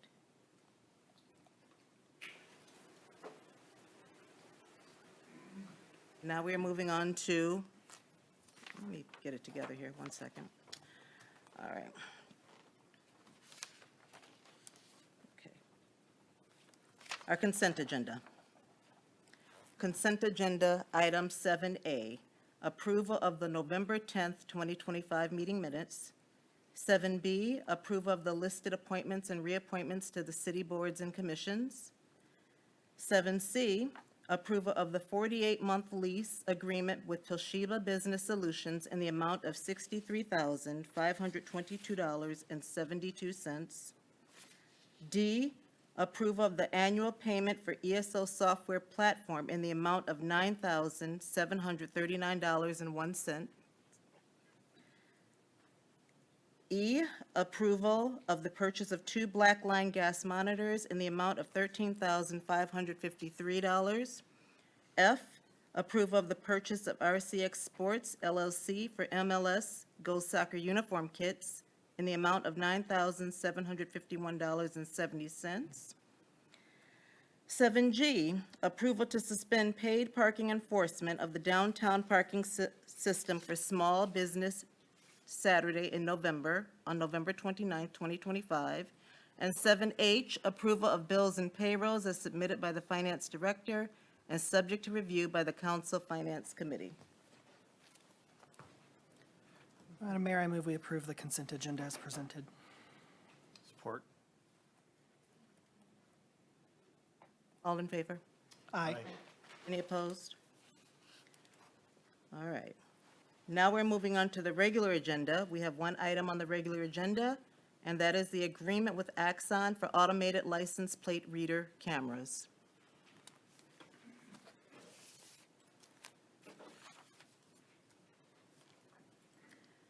Okay. So what we'll do first is have a motion regarding what's on the table. I move we approve the agreement with Axon for automated license plate readers in an amount not to exceed $110,167.60 over 5 years to be paid from account number 262-000-818, known as the Drug Forfeiture Fund, as submitted by the Chief of Police. Support. Individual roll call? Oh, no. Okay, We're not sorry. voting. We're not voting yet, okay. That was just open Through the discussion. chair, it's been moved and seconded. Is there any discussion, I guess, at this point? Is there a discussion? Yes. Okay, well, this is the time that we're going to have it. And We have representatives also here to answer questions as well. Open it up to council. Let's get started. I can start as I just have some comments. First, I just want to thank you, Chief, for your work and that you and your team put into this. And I know these conversations are difficult, and I respect the work that your department does every day, and I want to be able to give you the tools that you need to be successful. But I also have to balance that with the concerns of our residents and the impact on our community. And quite frankly, I too am not pleased with the timelines and how this all unfolded. I'm not comfortable moving forward with the AELPR technology at this time, not with the ACLU's recommendations, not with the civil liberty concerns, and not with the way this process has unfolded.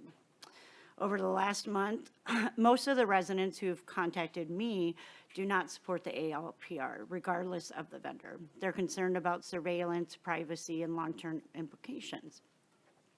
And then I also want to speak directly to the process because it matters just as much as the technology.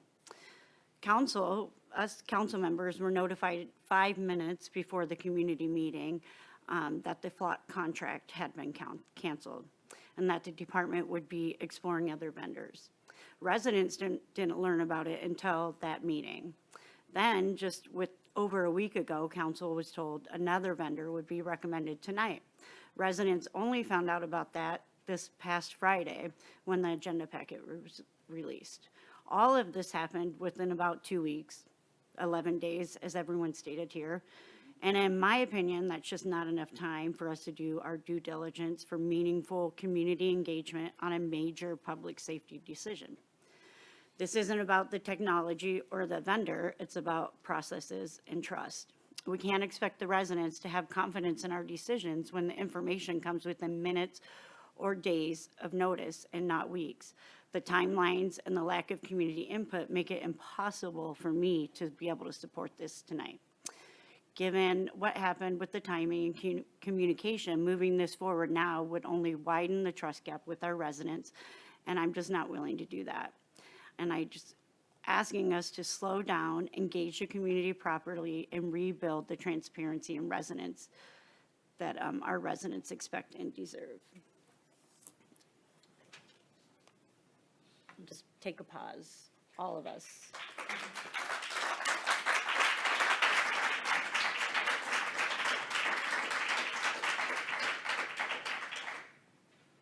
So Chief, I'd like to give you this opportunity. I know, Council, we couldn't really be present at that community conversation for various reasons, but we would have liked to have been. So can you kind of give us a recap of how it was presented regarding the search for new technology? Was it presented at that meeting? As far as the method of distributing the information, we did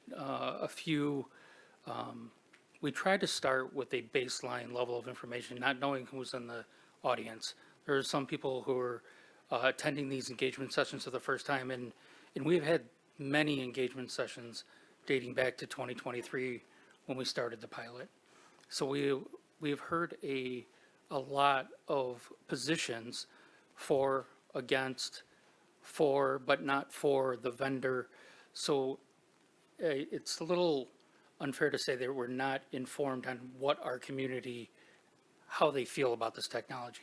We're very informed on how they feel about it.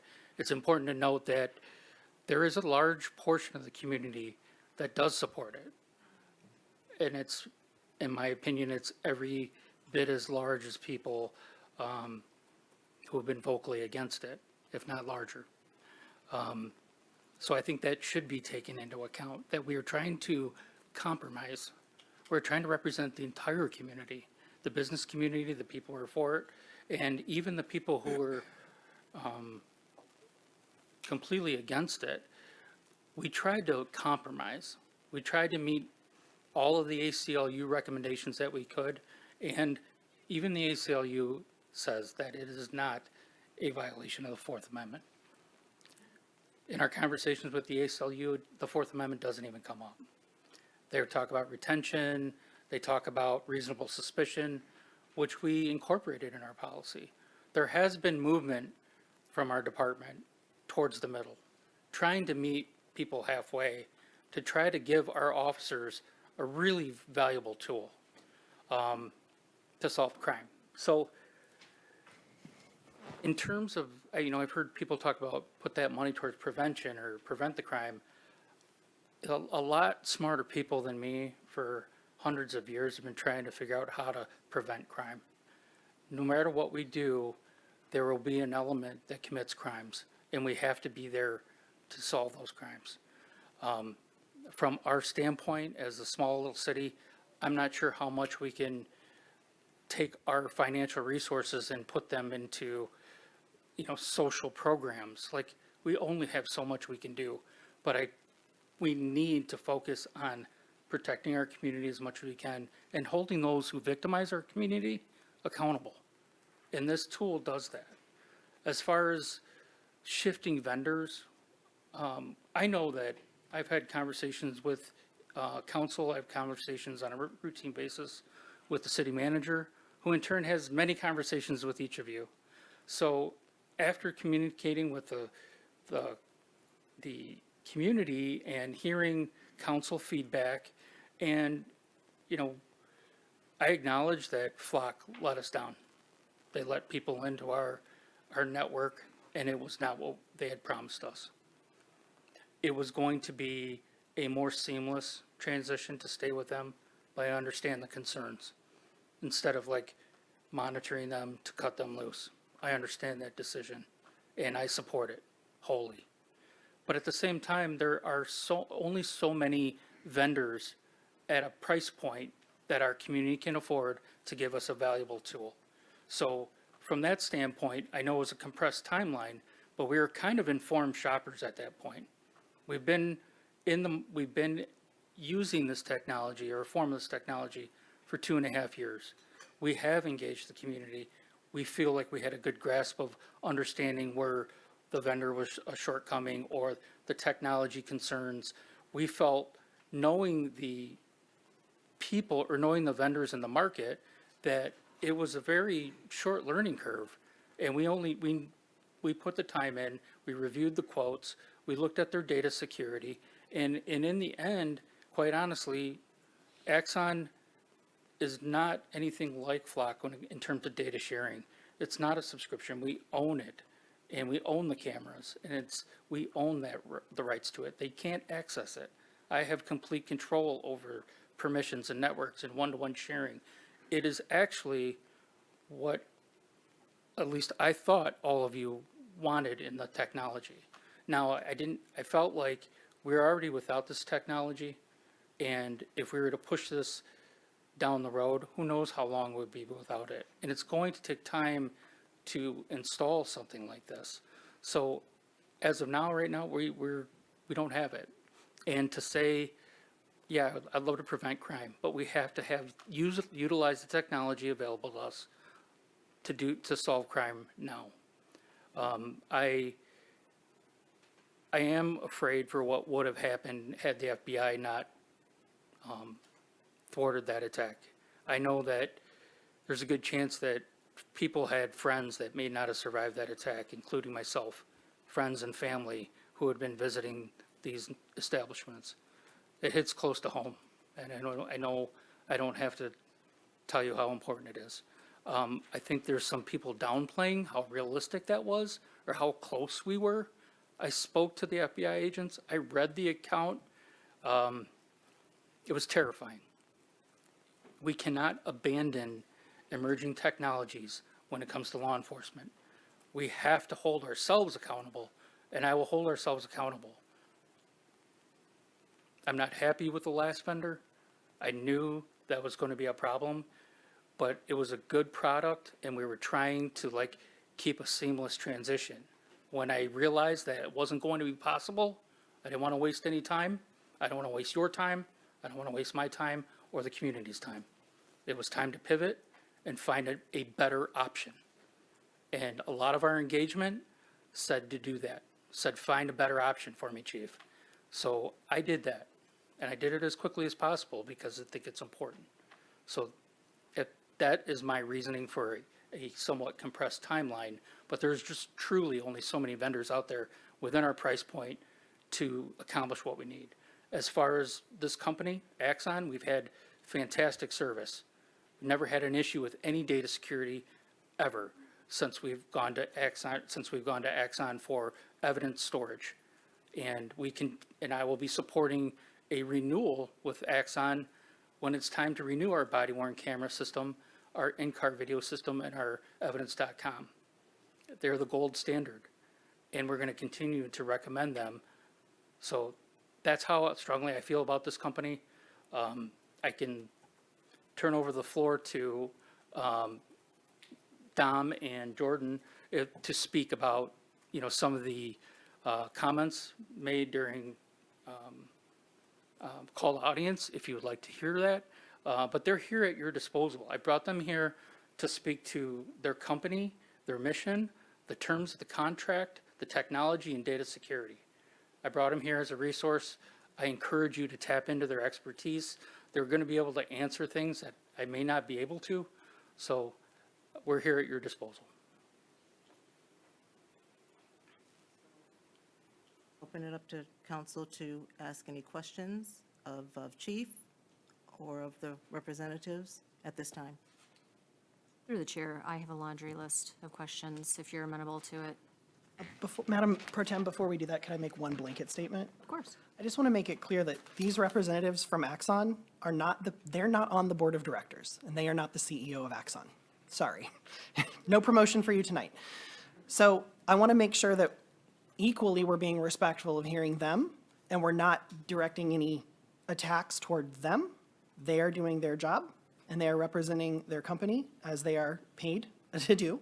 But they are not the ones setting corporate policy, or they don't have any input into that. So I just want to make that sort of clear up front, that like they have the misfortune, I assume, of being the public face of this a lot of the time. They are not the ones making the decisions about how the product functions or these bigger corporate decisions. So I just want to make sure we're all very clear about that before we get into this. Additionally, there was a lot of comment about a for-profit company. Just about every vendor we deal with is a for-profit company. And I know that may seem obvious, but it doesn't mean that they're evil. And we have to hold them accountable as customers. And we already had discussions about, what I would like to see in the future and where I see this type of technology and how to operate it responsibly. So it is going to be a work in progress, but I think I like where we're at right now with their technology and the way that they work their search engine. So with that, Councilmember Mikulski, if you have any questions, I'm sure one of them would be able to answer. I was going to suggest that I know you have a list. Oh, I'm sorry. So I'm going to suggest that you go through maybe half of it because something may come up at that point and then we come back. That's fair. Okay, all right. Okay, so there was mention of Axon does not have access to our data. Where is it hosted? What server?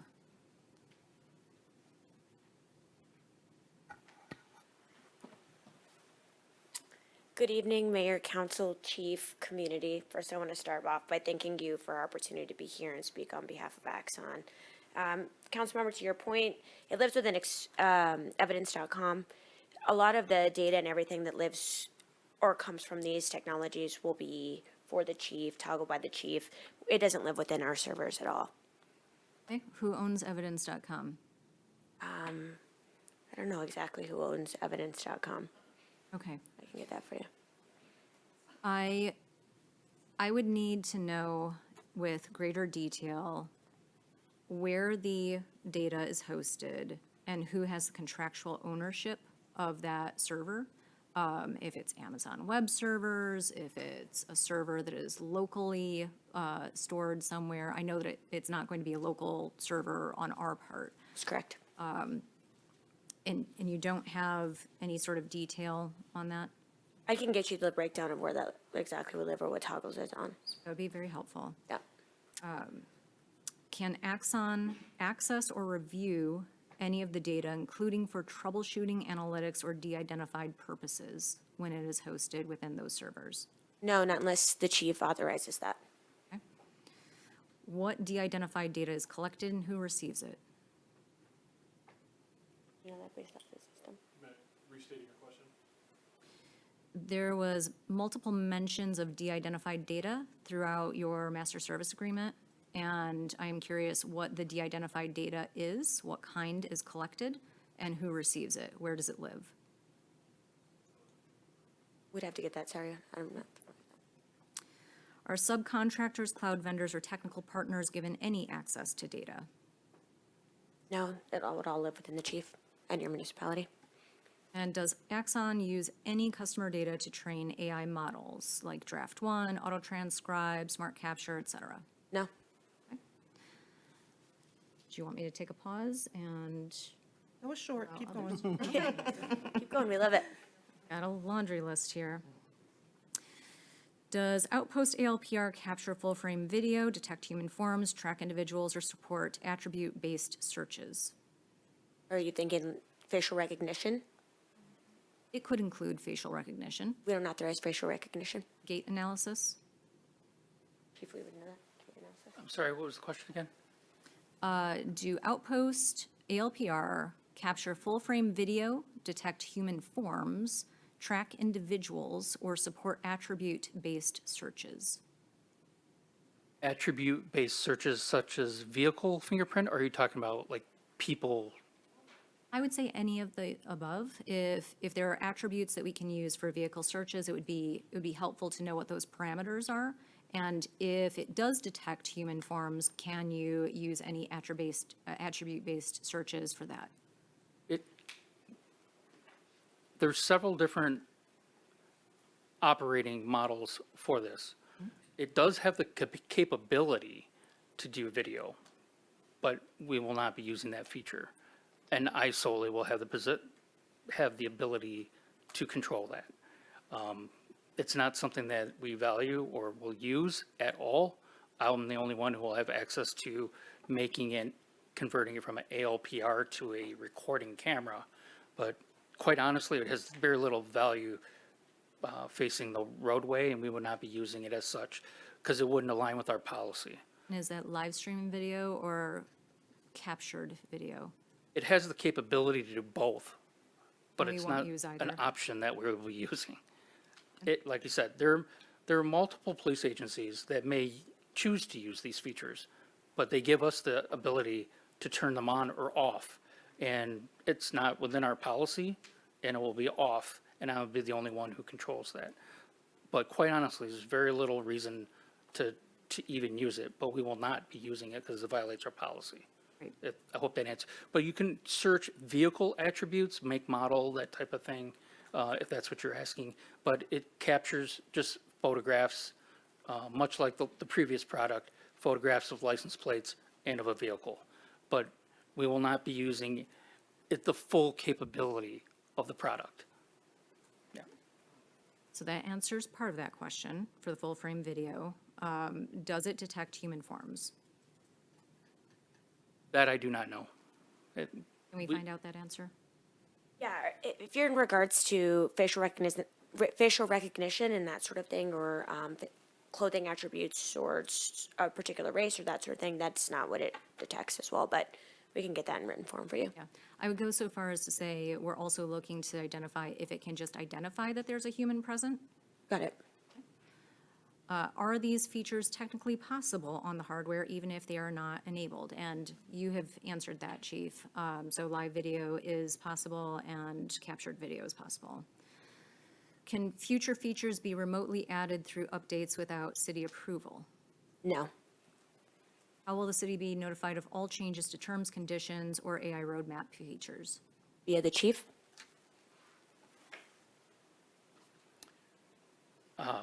You're asking Axon if we will be notified if there's any policy changes? Yes. Terms and conditions, policy changes. Basically, we're trying to avoid what we had happen with Flock, where we ended up with federal agencies accessing our data. I understand. From my understanding is that they don't have that capability. It's one-to-one sharing. I control the sharing, and that there is no access for them to do that. Quite honestly, I think they're a later entrant to the fixed infrastructure model. I think they learned a lot of lessons actually from Flock as a competitor on what not to do. And I think you're seeing those put into practice and policy, which is one of the reasons we landed on Axon. Can Axon certify in writing that Outpost is not integrated with Fusus, Respond, or other real-time monitoring platforms? Sorry, repeat that again. Can Axon certify in writing that Outpost is not integrated with Fusus, F-U-S-U-S, I don't know if I'm pronouncing that. Fusus, that's correct. Respond, or other real-time monitoring platforms? Again, that's a feature that will not be activated because that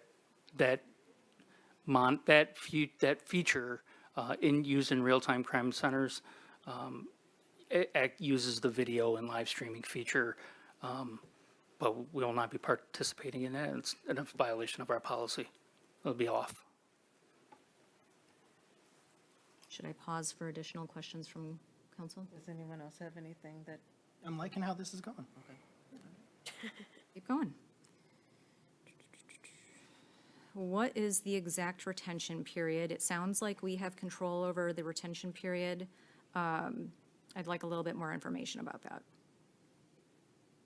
Yes, we have the ability to set it for the retention period of our choosing, which would be 30 days consistent with the city surveillance ordinance and our ALPR policy. And when we delete that content, are there backups of that content? How do we ensure that the server does not have any stored data on it? Our experience with the Axon, it's gone forever unless it is pulled and permanently tagged because it's evidence. It's gone. It doesn't exist anymore. How does the use of hot lists reconcile with Article 93's requirements for reasonable suspicion? And that would be Article 93 of our ALPR policy. Yeah, hot list means that it's wanted in some way, shape, or form, so that in itself would be reasonable suspicion. It's giving us a heads up that a wanted vehicle is coming into town. The reasonable suspicion is more applicable to the investigator who is investigating a crime. When you're running something without reasonable suspicion, it would be like the officer was driving down the road and randomly was throwing license plates in the computer. That we don't use it for that function. It's considered to be not an invasion of privacy. There's no expectation of privacy, but that is an example of us taking our policy and elevating it, quite frankly, higher than we would need to be in compliance with constitutional law. I remember writing it with you, with you and Cabrera James. What are exigent circumstances in which an ALPR hit could be acted on without validation? Exigent circumstances.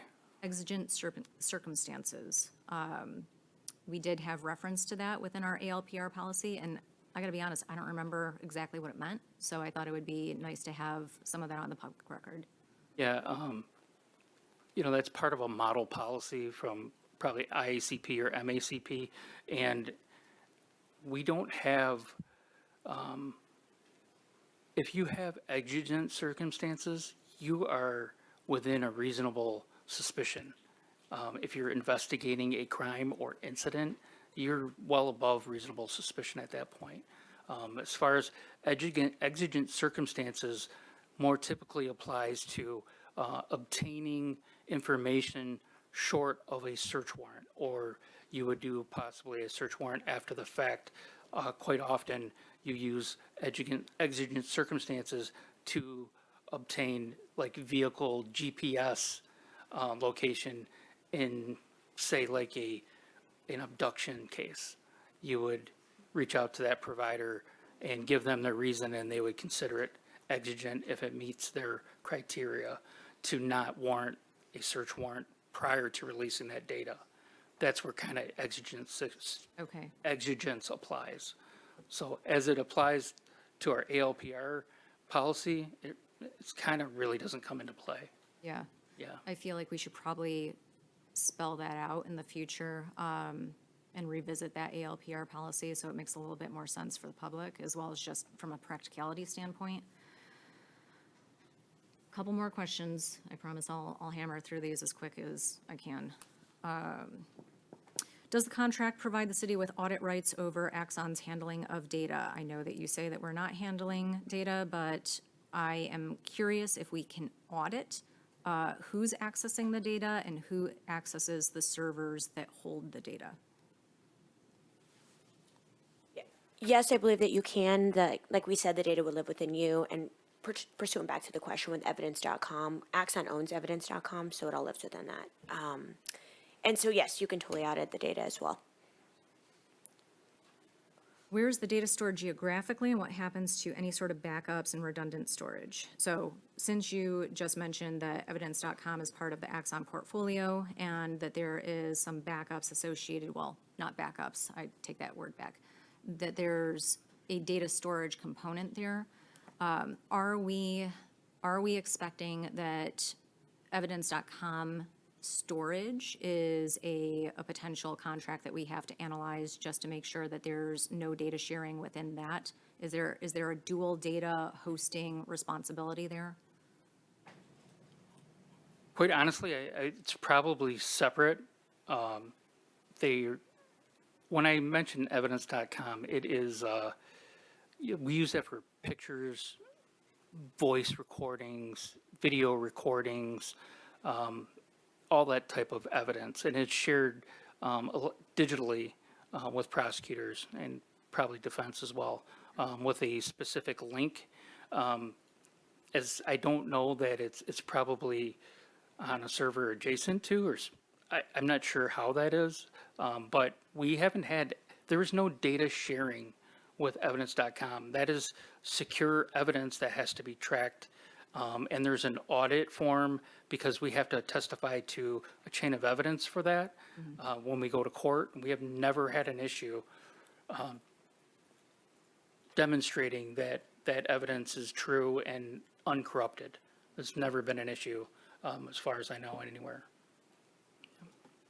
I can say that I think from my cursory research, I believe that evidence.com is hosted in the Microsoft Azure cloud, and I think that the servers for government services are on the East Coast or like Virginia, I believe. I'm not saying that's 100% the case here. I'm just saying generally that's where the Azure government cloud It's an unknown for us at this point.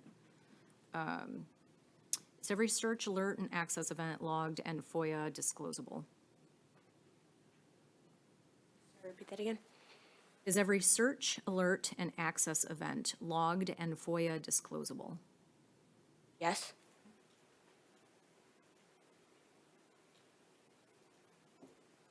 Is there an annual subscription after this initial contract is paid for? So we're at what, like 110,000? I'm trying to figure out what's the ongoing cost beyond this initial lump sum. It would be typical, it'd be, you would re-up the contract with a technology upgrade, and I'm not sure what the next cost of the, 5 years from now, they're gonna have to refigure, and I'm sure there'll be adjustment for inflation. But they typically do 5-year contracts with a renewal and an upgrade in your refresh on your hardware. Presumably, since we own this, this isn't a lease model, there would, it would, presumably the annual cost would be, let's say, similar to the ones we see on this, but adjusted for inflation. And that presumably is just covering the sort of maintenance and service agreements that we have for the system. Yes, it would be similar to the contract before you now, with probably an adjustment for inflation, but it would be consistent, somewhat consistent. What prevents Axon from changing terms mid-contract, as happened with Flock?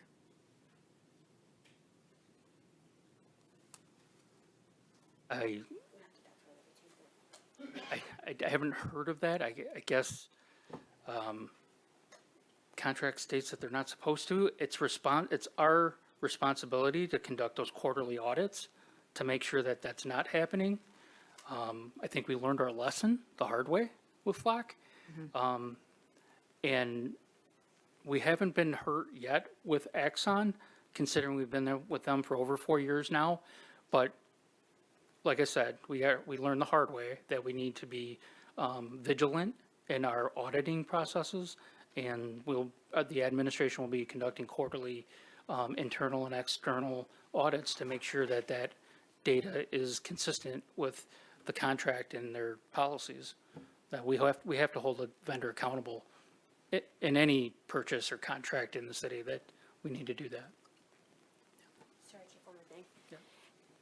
This is not, just to specify over that, this isn't just a one and done, we thank you for your business and we move on. We are a resource continuously based. I'm on the government affairs side, and we have someone here from our sales side as well, and we have a customer success manager that are willing to go and walk through these questions with you on a timely basis, or to provide any training, or to revisit documents or contracts or that sort of thing at any call. We're not just an automated line. And 2 more questions? All right. Does Axon have data on misidentifications, wrongful arrests, or litigation tied to its ALPR or AI systems? I'm not on a legal team, but I'm sure we can track that down if that's something that's needed. We can put a note in for inquiry for our legal team. And how will the city evaluate the impact on civil liberties, community trust, or First Amendment activity going forward? I'm assuming that it would go through like CPARB, but I'm hoping that you could weigh in a little bit on that. Yes, we continually have conversations with CPARB regarding policy, and I would love to use them as a resource to come in, take a look at the new technology, see how we're operating, look at the policy, and have CPARB report back to council publicly at a normal scheduled council meeting. If I mean, that's one of the reasons that CPARB exists, is to kind of review policy and review it. It's sort of on the outer scope of the responsibilities, but because it involves policy, it's completely reasonable. Great. Yeah, I just want to ask something kind of based on that. So it's been mentioned, the concerns that I've heard mentioned are, have there been any conversations with the ACLU? Can we hear a little bit about how those went regarding ALPR systems? When we first started into this endeavor back in 2023, we obtained their recommendations, and at that time we did our best to meet all the standards we could. At that time we differed on retention, and I think on the reasonable suspicion standard. Those were, I think, the only areas we differed on. I know the ACM had some conversation with a representative from ACLU recently, but that's, I mean, we were doing our best to comply with as much of their standards as we can while accomplishing our own mission and our own goals. But we have taken it into account. Based on, I guess so I guess if there've been recent conversations, what has that been like? Not from 2023 or whatever. How about more recent?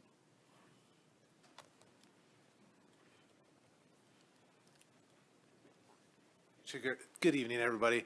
Yeah, the ACLU continues to express concern over what could potentially be misuse of ALPRs, but more so from a surveillance approach. If somebody was able to use them to consistently follow a vehicle for no purpose other than to try and find out where they're going, which is not the use that ALPR systems have been used through local law enforcement.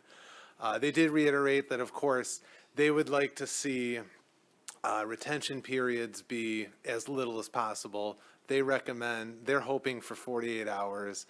Their most recent model bill for the state is at 14 days. So they're moving a little bit closer. We still need the 30 days because of reporting times of crimes and when they may have been discovered. But overall, they acknowledged the usefulness of the ALPR technology, but really we're looking to make sure that there's sufficient guardrails in place. And that's consistent with their public stances. The ACLU does not oppose ALPR as a technology. They oppose, I'm literally reading their website right now. Literally right here. So, well, they get to interrupt me while I'm talking. So,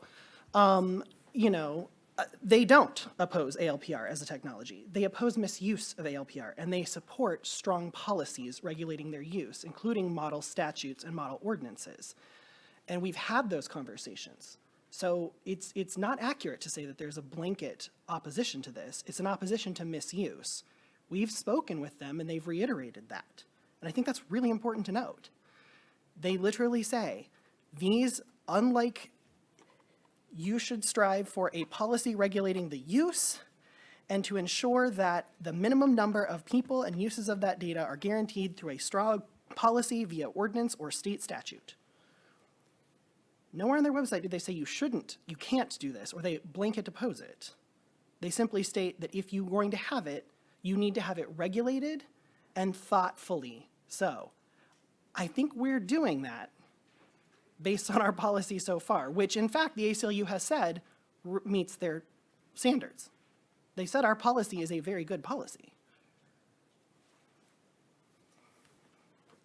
Thank you, Councilmember. In addition to that, I mean, your city, your chief can put additional guardrails as well, depending on your policy per your statute and ordinances as well. So it's a determination based off of you and your chief and the department to make sure that you're as restrictive or as less restrictive as you want to be within that technology for your community and for your community overall. So thank you for stating that.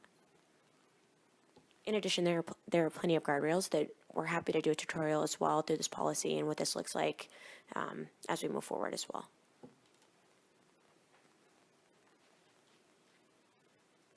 Any other questions? Comments? Through the chair, I have comments, but I think I've exhausted my questions at this point. Chief, I really appreciate you taking the time to vet the 4 different options. As Councilmember Kelly expressed, I'm also a little bit concerned about what feels like we had given a promise to the public that they would have some engagement on how we would decide what we move towards next. And this is our engagement. And I have unfinished, basically some questions that came up that we need some answers to. Prior to this meeting, I sent a note to the rest of council asking for a contract addendum. I feel like it is the logical step, even though I have not been burned by Axon, I've been burned by Flock. And I don't trust anyway, just as a blanket statement. I don't trust anybody. I don't trust anything. And I especially don't trust any technology because I work with technology. So this addendum to the master services agreement and purchasing agreement, I put together to basically provide the guardrails and provide the guardrails not on our side, but on Axon's side. The guardrails on our side are our ALPR policy and our public surveillance policy. But on the Axon side, I don't have those guardrails. I did go through that master service agreement. And then I tried to go through the litany of other agreements that are on the terms and services page, and I don't know what's applicable and what's not. And I need some clarification on some of that.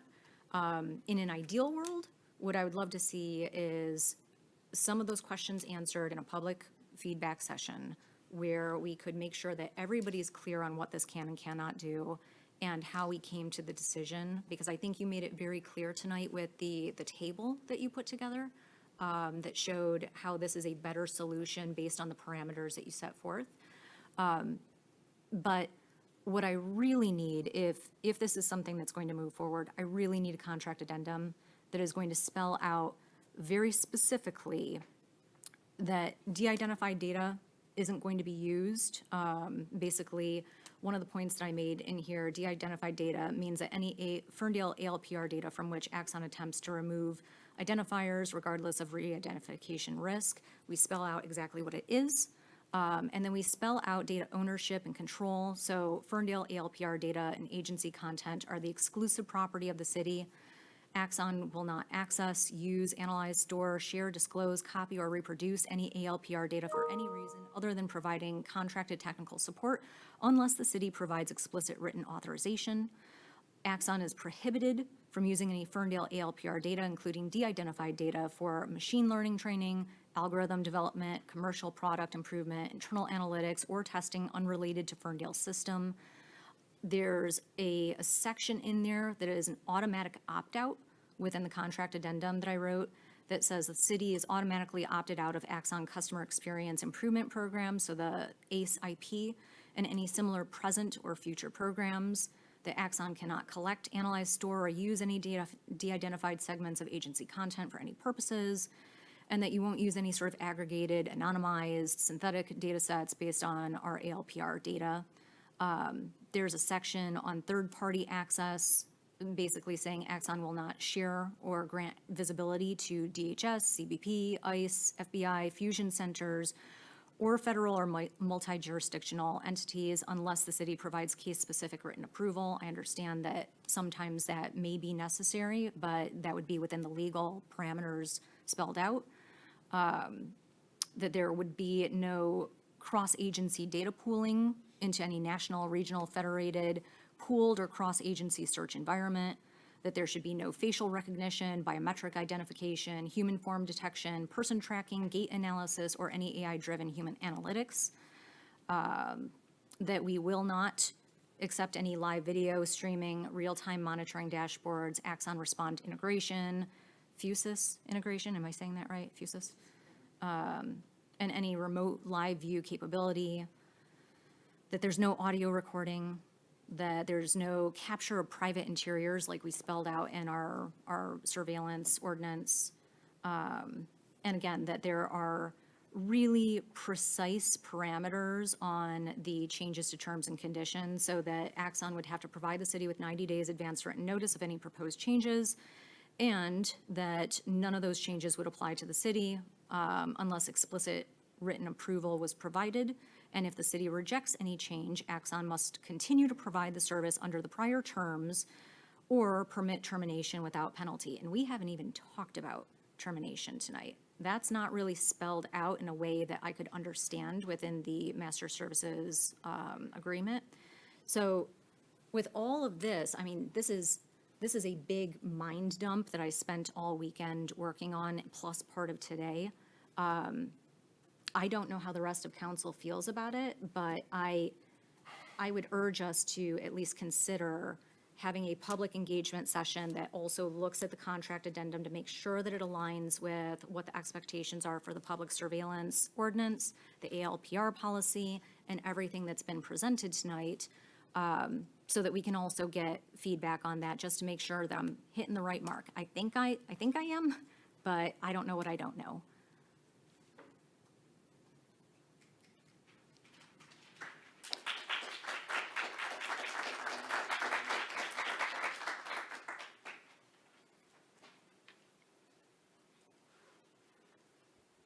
Any comments to my left? Through the chair.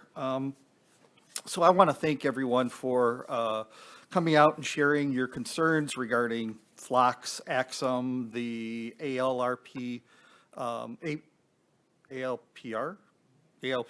technology. I understand the concerns people have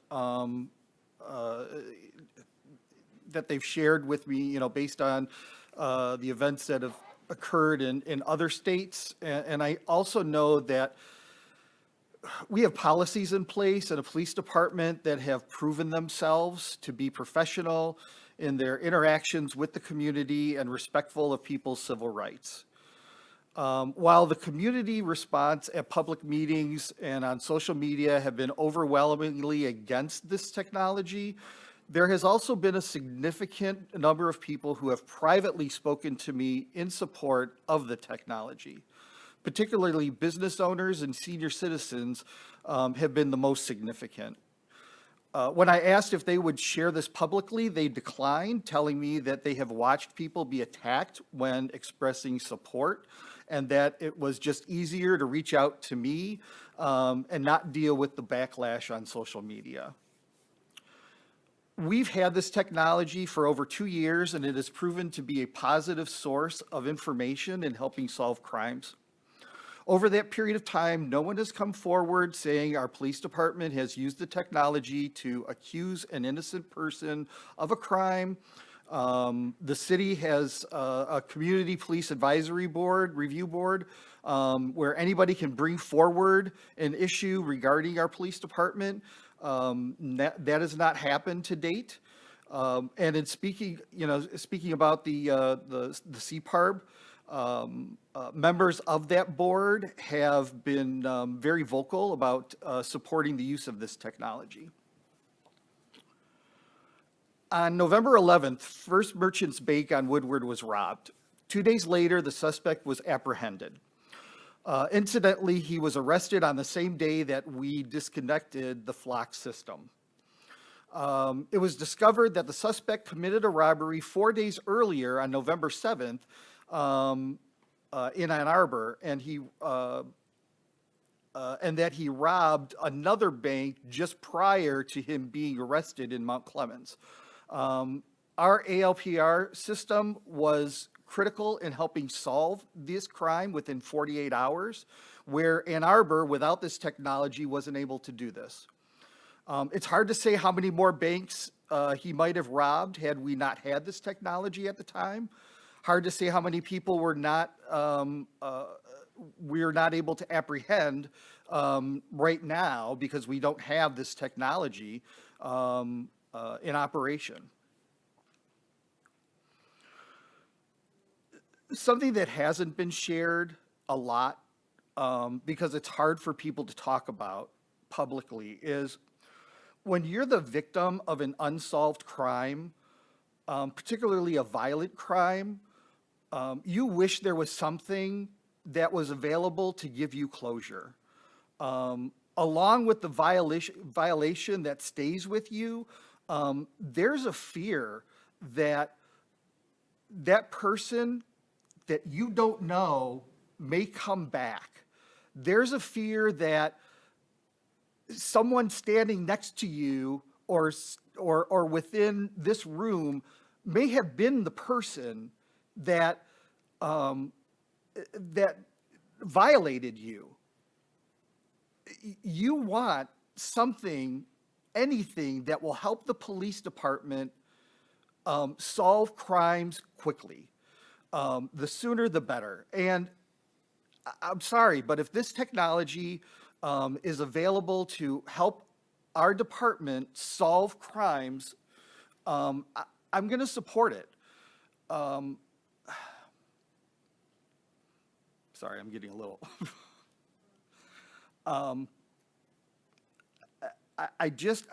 I respect our police department so much that I know that they are going to use this technology responsibly, just like they've used every other piece of technology that we've given them. So that's all I have to say.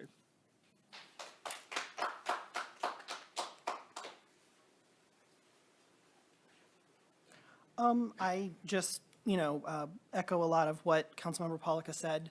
I don't, we're being asked to weigh potential hypothetical harm that may or may not come to pass versus actual real life things that have been accomplished with the technology. And that's the reality.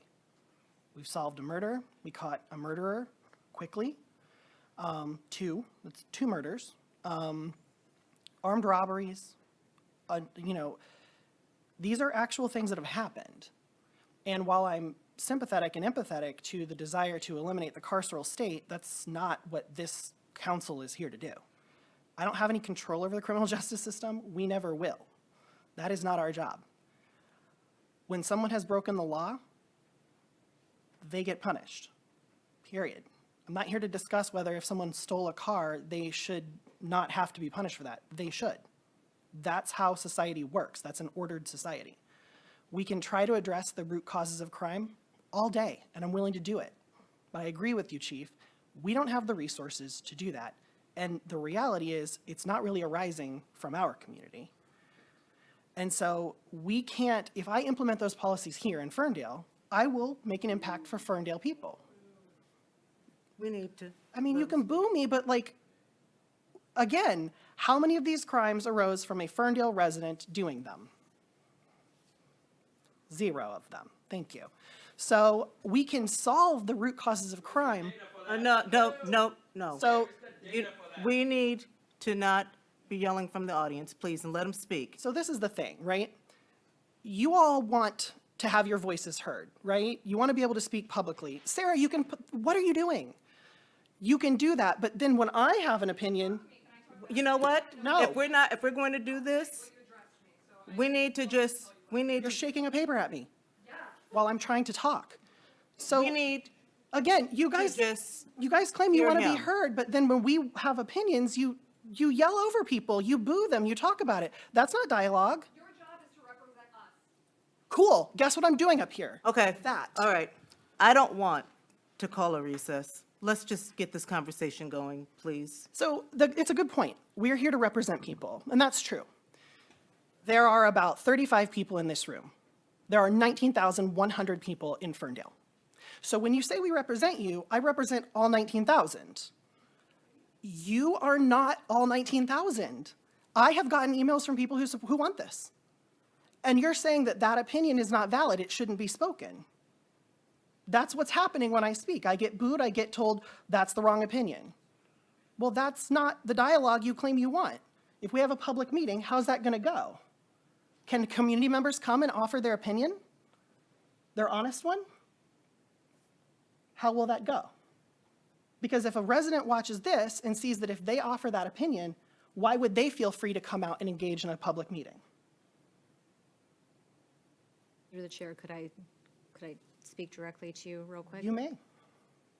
I mean, I think if we do it right, we could have a conversation and an education about what this technology is, because I think the public sentiment that we're hearing tonight is more associated with what we had with Flock. And Flock was a bad actor, and that's left a really bad taste in a lot of people's mouths. I think that there's opportunity to make sure that people are educated about what this is and what it isn't.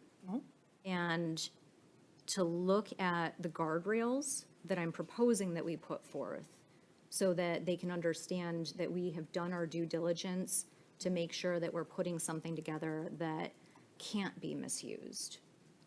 That would be my hope for any sort of public engagement session. I would hope for that too, but I don't feel confident of that. We can do it, but I seriously doubt that anything is going to change in this conversation. I guess it comes down to like a question of philosophy and psychology. I get it, because we sit up here and we try to make these decisions, and it feels like we're under scrutiny, and that no matter what choice we make tonight, somebody's going to be mad, and that's the nature of being on council. But if we include the public in the decision-making process and in this conversation and make sure that they're educated before we make the decision, I think it does bridge that gap and starts building the trust and brings the temperature down just a bit. I would agree with you on that, if it's really a true public meeting. What sort of parameters would you need to have in order to make it a true public meeting? Folks have to agree to not interrupt other speakers. They have to agree to let people express their opinions and respect that space. I think we can. Having the cops run the meeting and get an independent moderator. You could get Harry Weaver. Okay, for you know what? zoning. You can get Harry Weaver for this conversation. We're gonna need,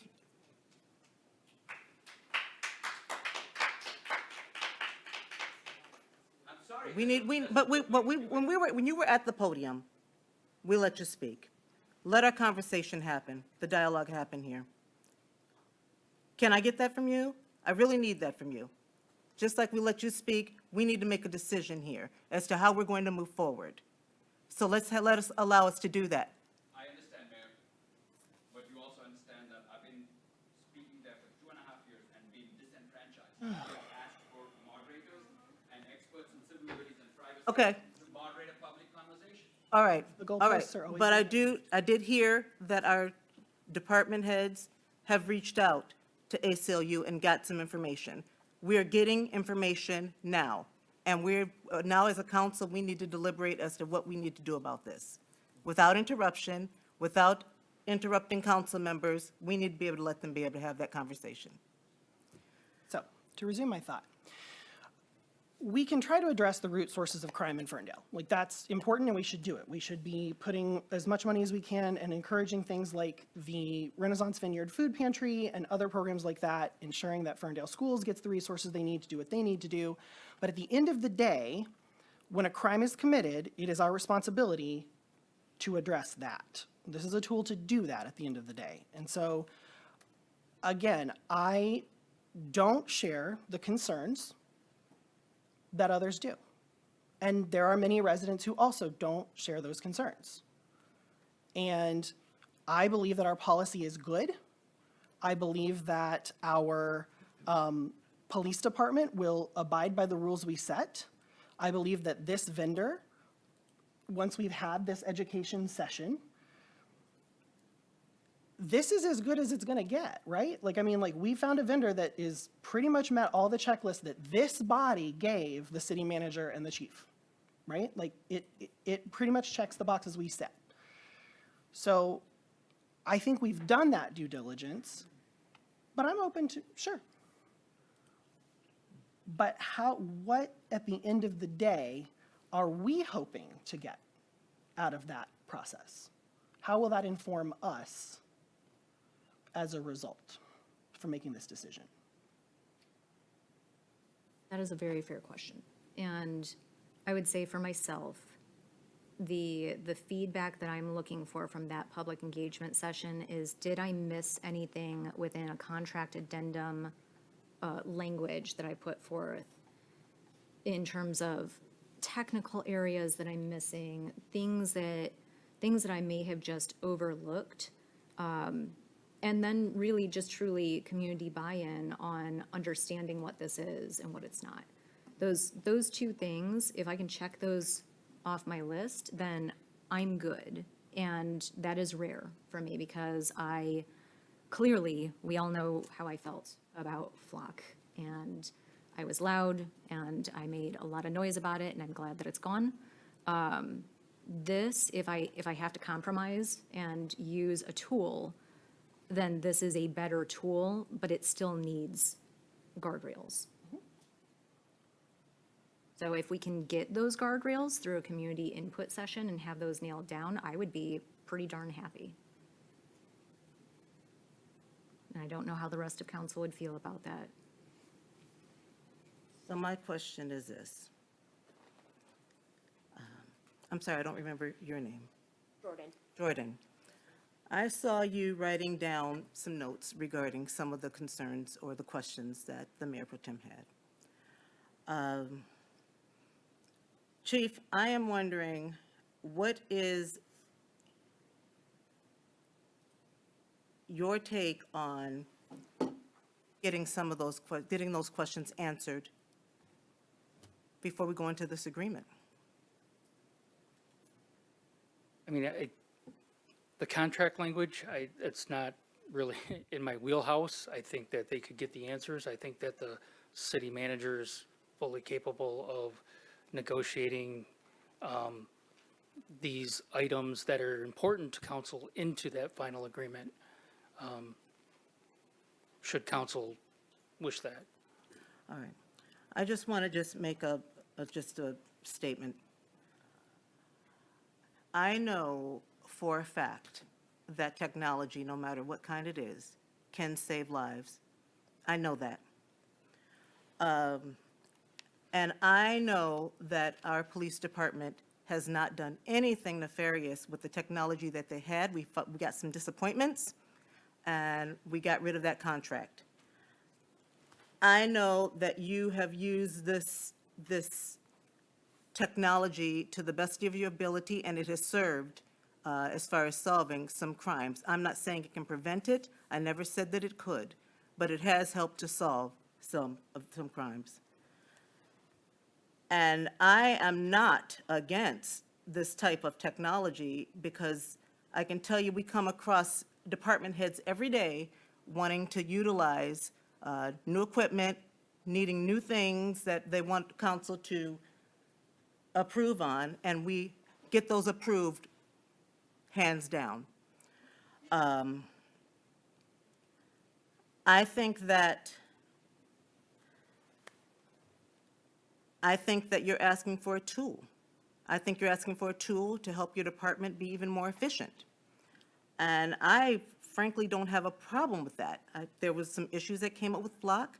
I'm not seeing some of the same issues with this new technology initially, but there are some questions that have been asked that could not be answered tonight, and I can't ignore that.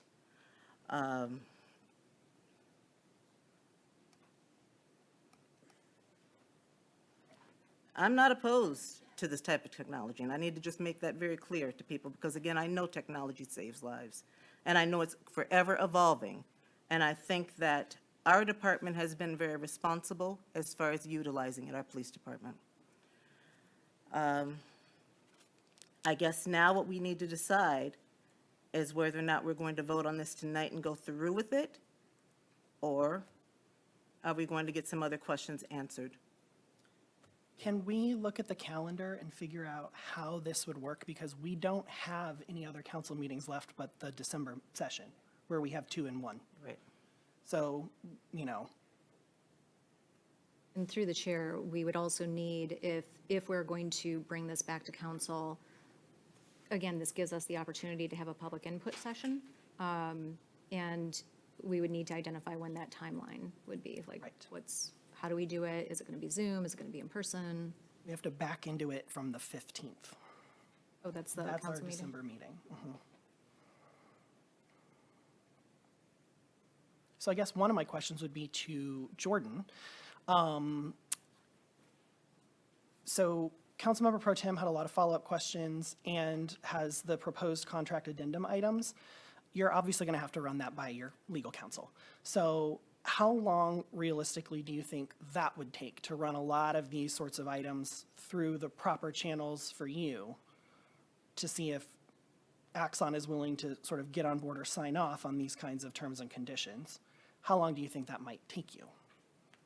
I mean, with the holiday this week, I'm sure we can move on it readily fast. I know it's the end of the year and we would try to get that in most definitely, so I can almost try to bargain by the end of the year as well. But we can also work with the city manager to go through these contractual questions and agreements and make sure you have everything that you need to feel comfortable with working with us desiring your business, and if we don't meet your expectations, to have that conversation as well.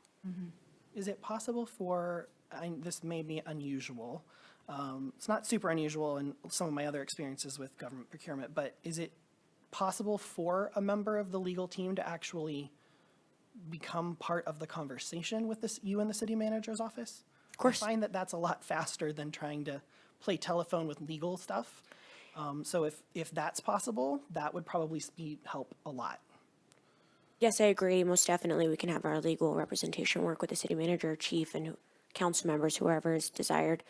We can also do an informational session as well for the community. We're not trying to not be transparent. We're happy to walk through what that looks like. We have a lot of videos and things like that as well that we can provide as resources as well. It's a kind offer, but I think that we will probably pass on you hosting the community engagement session. Or you can, it just won't be ours. Understood. You're more than welcome. But again, we have a lot of resources online as well, videos and that sort of thing that you can engage and learn as well with better technology. So if we do that and we put together a report and have, so that we have some kind of product and responses to those issues for that public session to go over like what we learned and all that kind of stuff. I think that would be important so that we have the public engagement meeting around, there's a little bit more resolution or a little bit more definitive information around some of those items. Yeah, I would agree. And if we could also take this contract addendum, Colleen, and run it past our ACLU contacts, just to make sure that, again, it aligns in the way that they believe that it should. I think that would be helpful too for part of that community conversation. I just want to set clear expectations.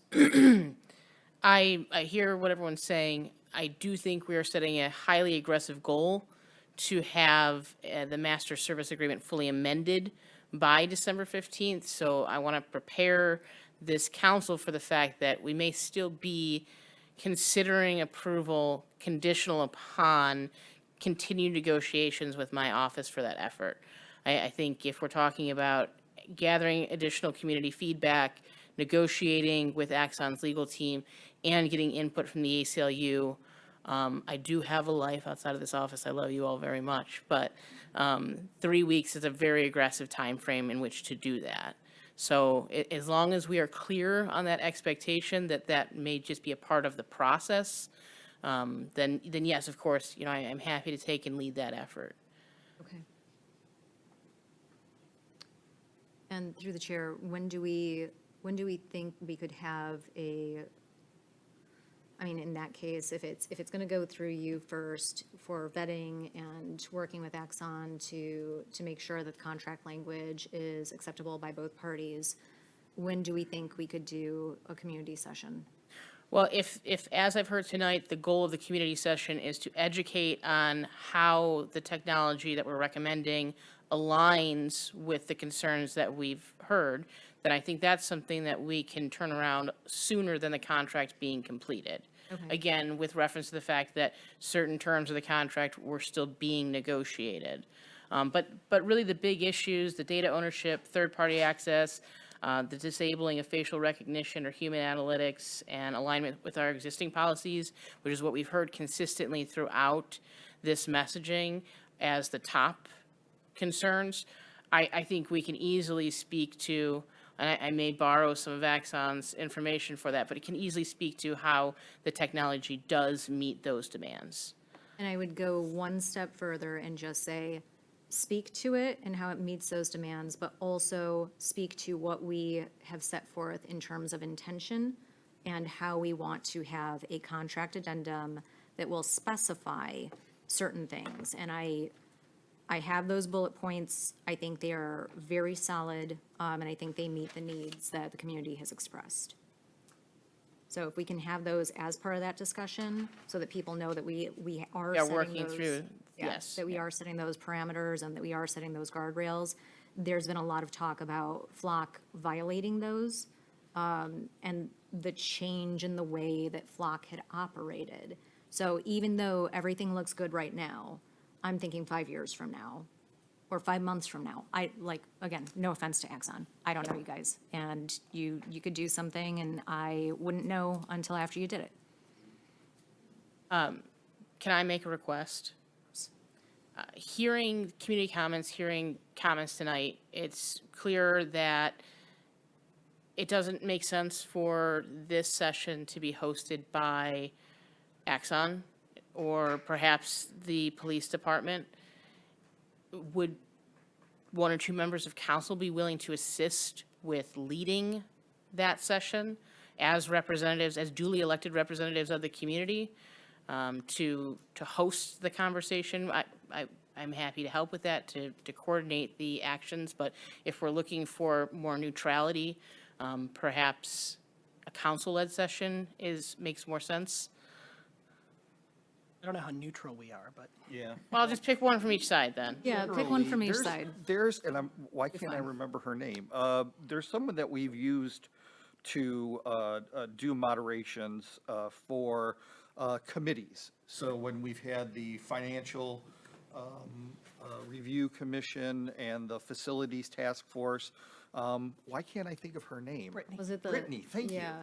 I mean, she has no, Is she cheap? I don't know. Yeah, I mean, that, the other challenge here is obviously we don't have any additional dollars allocated for, consultant services in this sector. So cost is always a consideration. I mean, worst case scenario, I'm fine with attempting to host, and if you were inclined or Donnie was inclined to potentially be a host, I think we can fumble our way through it. I think, personally, I think in these type of situations, council's participation is more of a distraction than the members of the public can focus on the topic and what they need to learn, and less on attacking council, whether you're supporting the technology or not supporting the technology. It's all focused on the residents getting their information and getting their opinion out there without council influence. That's fair. Can we find out how cost-effective Brittany is? Yeah. I do think that we should air it live for people course. who don't want to, come here, but, because I want to watch it at home.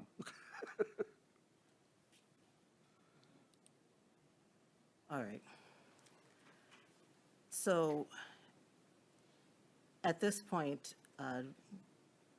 we would check out the cost efficiency of Brittany because she's a neutral party.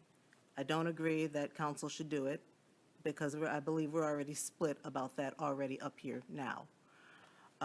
So I think that if we truly want a community conversation, what that would look like, let's find what she costs. I'm willing to go with what she costs. I mean, if the community wants this, then there shouldn't be really no issue as far as having a neutral facilitator. Well, you have to also see what her availability is. Yeah, I guess that would be my other concern, again, with the aggressive timeline of needing to have the community session before the December 15th meeting, what sort of availability we're going to have for moderators. Does it have to be the December 15th meeting? Well, I think the concern continues to be the delay with not having this technology in place. That is what's been stressed to me. Tell Brittany I'll throw in some free rat trapping. We'll make it happen. We're bartering now. Yeah. Whatever it takes. I mean, I think we need to take the time to do our due diligence at the same time, so, and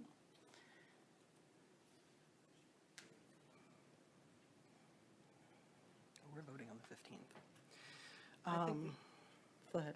I was going to say, so it seems to me that if we're going to have a community engagement session, it's going to have to be toward the end of the latter half of the week of the 8th.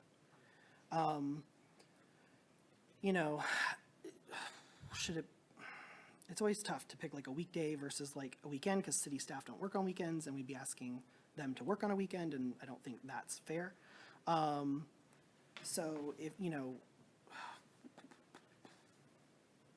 yeah, I think it has to be the end of that week, because that gives the maximum amount of time to gather up as much as we can, get as much input as we can, gives us time to talk to Brittany. Well, I mean, the 8th is 2 weeks from today. How much more you want to have some period of time between the 8th and the 15th to compile all the information together. Which is why I'm saying the latter half of the week, so that there's time to compile it all together. Because I think it will take The a 8th couple is a days. Monday. You're saying the latter half of the, Yeah, like the 11th or the 12th. It's Thursday or Friday. yeah, with the, Council meeting's the 15th. yeah, you have to have the agenda out, so you need to have everything. Yeah. So why are you saying the meeting should be at the latter half of the week? Well, the agenda for the council meeting has nothing to do with this. This item will be on the agenda one way or the other. No, but you're putting a lot of stress on staff having to put the packets together. I understand that. I do. But if we have to put something in Granicus later in the day before it's posted on Friday, we can do that if we need to. And I think this is a circumstance where we probably need to be willing to do that so that we have the maximum amount of time. I think if we asked Colleen and the staff, which they would prefer, having to put something into Granicus later than usual, or having to, rush through putting their data together faster than they probably could, I think one is clear choice in that situation, because I think there's going to be a lot of information coming in to kind of put together into like a report that would go to as a out or an input to the community meeting. I guess my concern here is I don't feel like I have really clear expectations for what that report needs to entail at this point. Like, what precisely is council seeking to garner from this particular public input session? Because that's going to dictate the types of resources we need to dedicate to that time. And us trying to dictate a day and a time is going to be challenging if there's also the consideration of having a outside neutral third party to host it. Like, I don't know what that person's schedule is going to be. So if I could get more clarity around the specific outputs that we're trying to accomplish from that conversation, maybe we can figure out what makes sense in terms of the schedule over the next 3 weeks for where it falls and how much time it's going to take to prepare both on the front end and the back end of it. Again, Colleen, the big takeaway for me is that we need public feedback on this contract addendum to make sure that we're not missing anything, that the contract, that the public expects within guardrails that we're putting forth in a contract with an ALPR policy, or a company, I should say. So that's the big one. The other component that I mentioned earlier was an educational component to make sure that everybody is clear on what this is and what it isn't, and that we've answered any questions that have remained unanswered tonight. There were quite a few. So in that regard, is the output the remaining questions, or? Yes, I would say any questions that council would need more due diligence on, as well as any feedback or changes that are needed to the contract addendum. And if we're pushing this through before January, before the other council member gets appointed, I think it does have to go back a little bit. We can't just do it the day before if it's going to be a true community input and feedback, and that we're going to take that into account to move forward. I think the main concern is, one, community has said that they've not had any input. There have been some questions that have not been answered, and there's more time. Like, I don't even know if it's something that we would invite maybe someone from the ACLU to kind of give some clarity regarding this community conversation.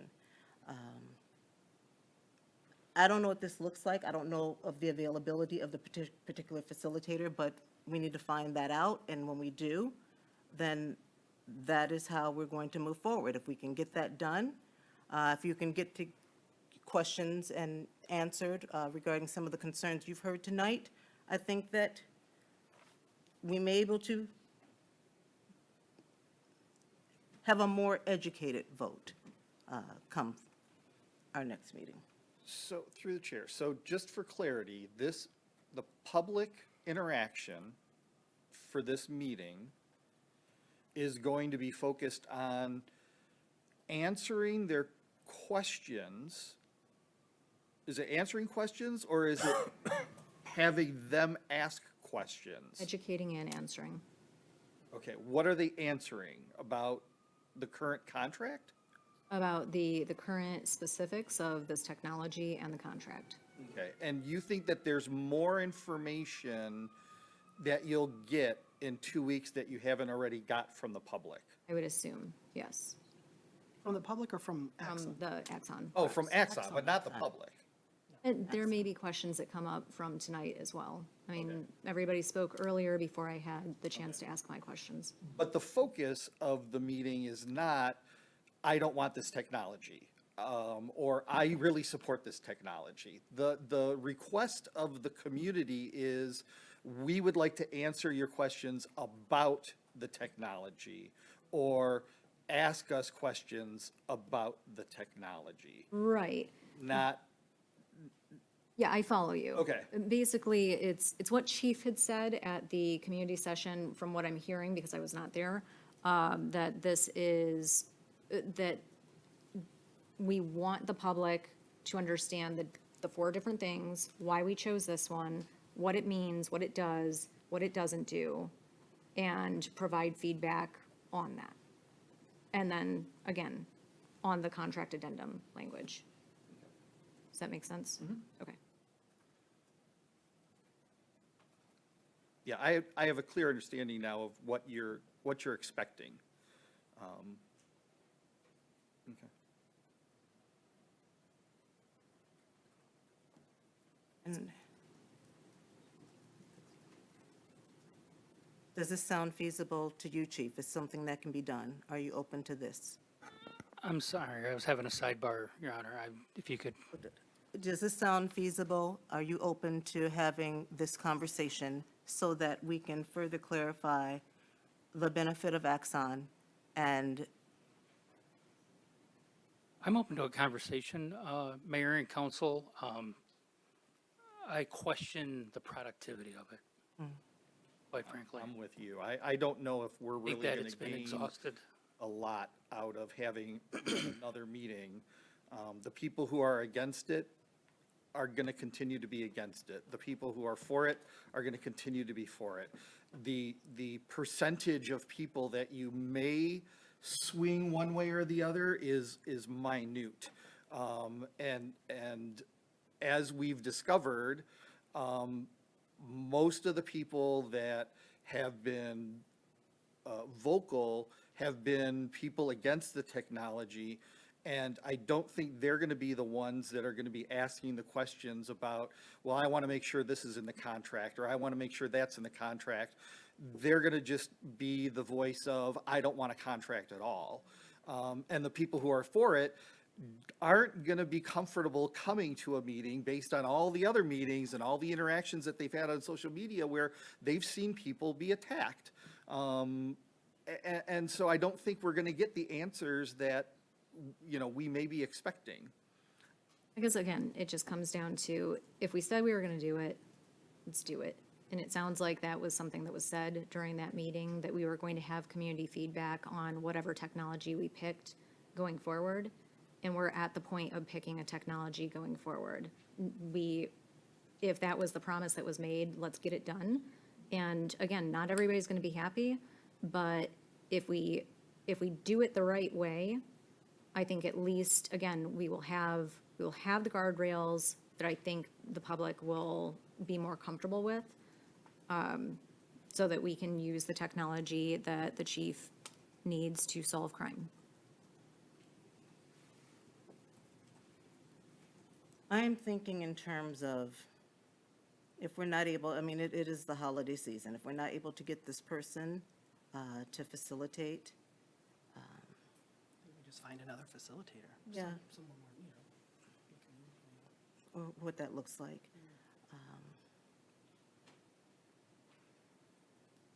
But then it still begs the question, who's going to be at this meeting? What is going, is it just going to be that person, or are we bringing in anyone else?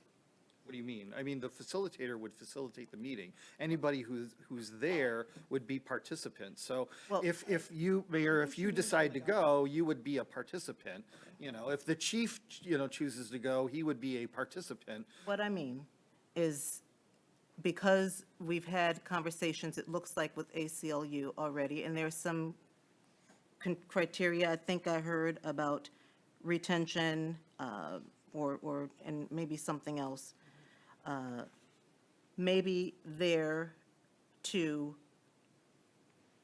express any concerns, and they be addressed right then and there regarding the policy, regarding this technology.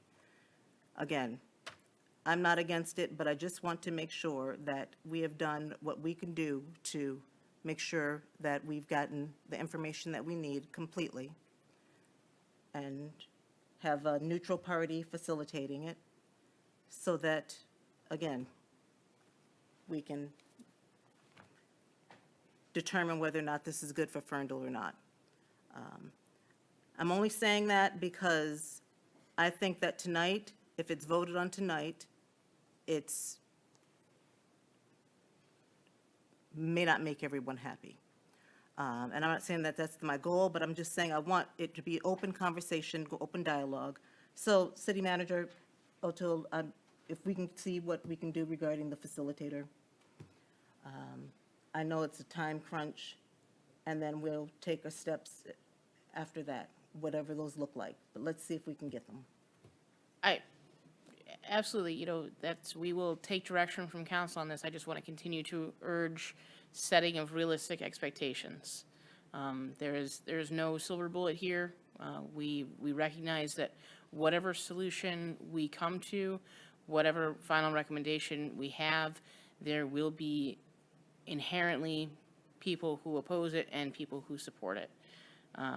So as long as we are crystal clear in what we are trying to accomplish, and that being just general education, as well as feedback on what is being proposed in terms of the contract addendum, so that council has that information as well, then we will find some sort of solution that fits the time frame that we have in front of us. So through the chair, for a motion, since we already have a motion on the floor, what do we do next if we want to move to postpone to the December meeting to Through allow for Chair, legal review? if anybody wants the motion to proceed, it can proceed because it's been moved and seconded. If the consensus is they'd like to not have that motion proceed forward to a vote, the maker can withdraw the motion if it's second and nobody else objecting, and then you can consider another motion. You can also move to table, because that would You could supersede. do Or that. postpone to a date certain. By postpone to a date certain, it supersedes the original motion.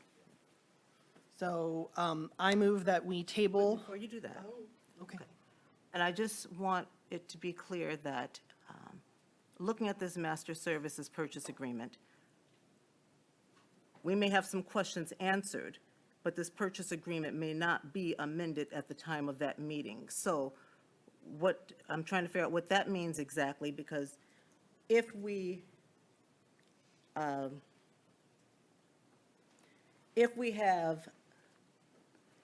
the conversation to go along with this technology would not be put in place if it does pass until next year. Is that what I'm hearing? It would be put in place next year? There's no way that it would April-ish? be installed Okay. prior to next year. I think I'm sorry, say that again? it wouldn't be installed prior to probably March or April. So then there is time to amend the purchase agreement even if we did decide to go with this technology?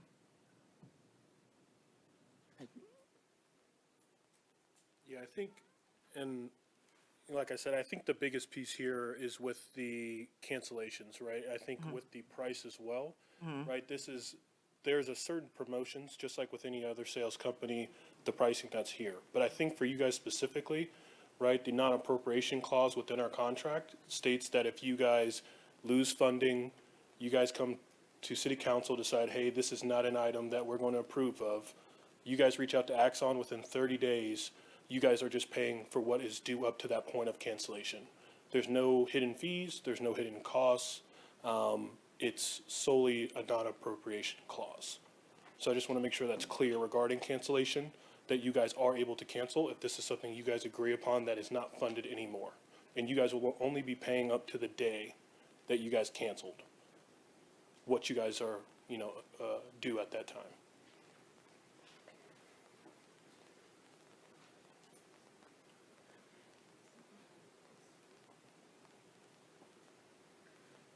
Oh, I know what, I think I know what you were looking for. Let me take a stab at it. All right. So what you're looking for is a response to the question of if the fully renegotiated contract is not available, is not ready on the 15th, how do we go about doing what we do? So there are a couple options. We can approve it contingent upon the city manager receiving satisfactory final conditions that we would set. And if it doesn't meet the checklist, it's automatic, it fails. Well, really, I think that's the only one I would recommend. I think that's the option, is to say that there's conditional approval, conditional upon the city manager and the city attorney receiving agreement from Axon to the terms and conditions that we set as conditions of the approval. If those are not met, the approval is invalid. That's how I would structure it. It's better, because I don't know if I could have got that Well then, let's take a stab at it. If everyone's, well, go ahead, state it first and then. I would like to move to table this item to the second regular meeting on December 15th that begins at 7 PM. Support. Do we want to add, in just table it then? Just table it? Yeah. Okay. There's really no discussion on the Okay. motion. We will need an individual roll call for this, please. Johnson. Yes. Mikulski. Yes. Kelly. Yes. Polika. No. Leaks May. Yes. All right. The motion to table the Axon agreement has passed with a vote of 4-1. Okay. All right. With that being said, it is now called to council, and I'm deferring to the city manager for department head updates. DPW?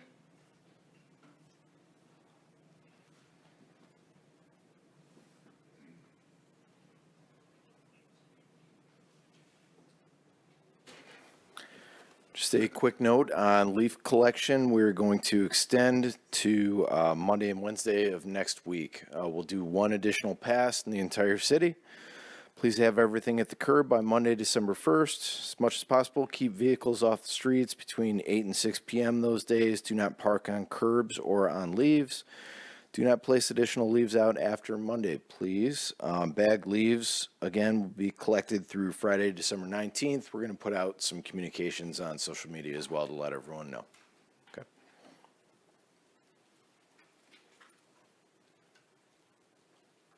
Parks?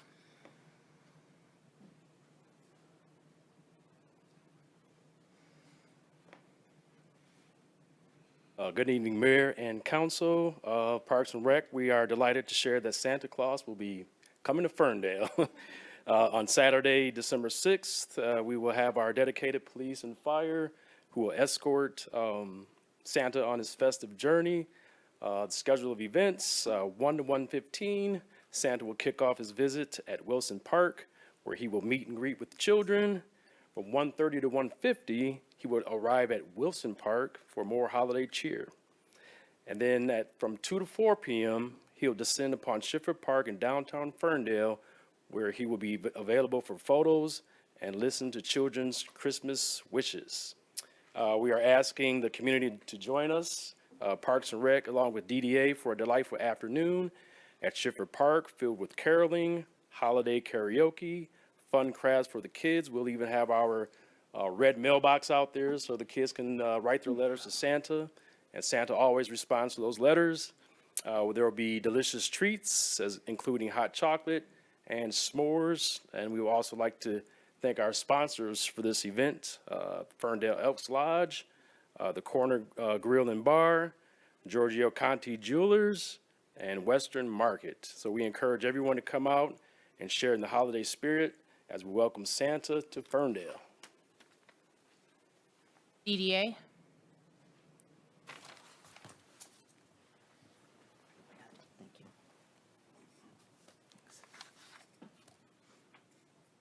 Good evening. First of all, thank you, Mayor and Council, for the approval to suspend downtown paid parking for Shop Small Saturday. For anyone who's listening, that means you don't have to pay for parking. You do still have to obey all of the signs and park responsibly.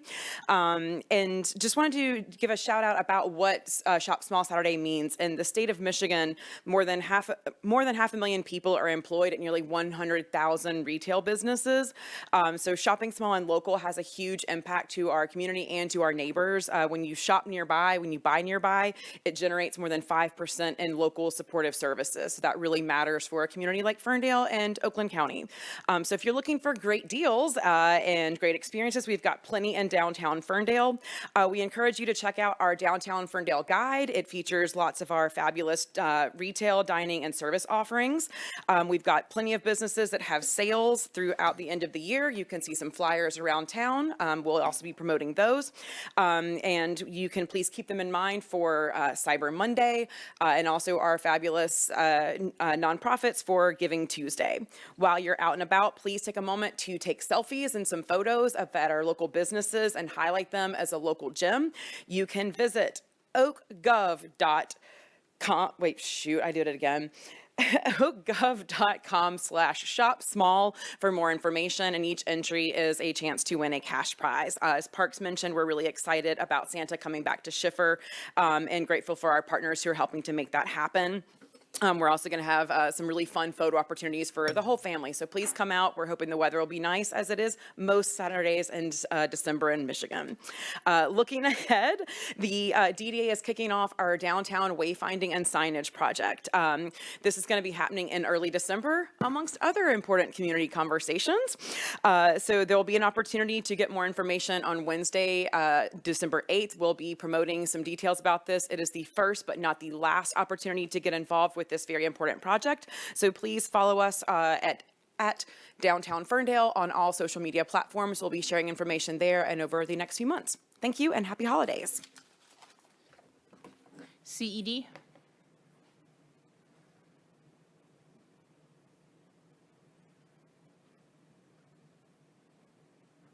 Good evening. Yep, just still settling into the job, but we do have a planning commission meeting next month. We have 3 applications so far.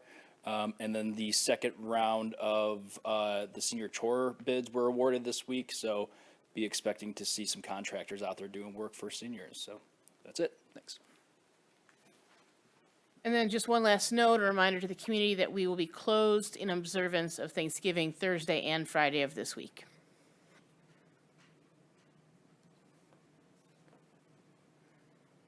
Yep. Okay. All right, then I'm going to go to my right. Mayor Pro Tem Mikulski, I have nothing additional tonight. Councilmember Kelly, I have nothing additional either. Councilmember Polika, I have nothing this evening. Councilmember Johnson. Nothing for me.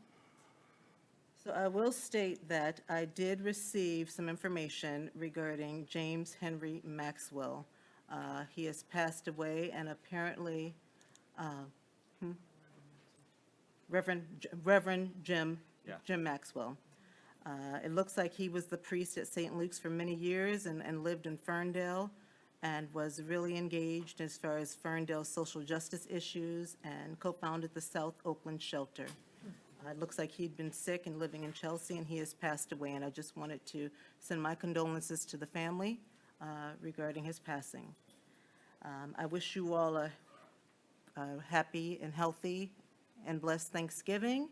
And with that being said, this meeting is adjourned at 10:22.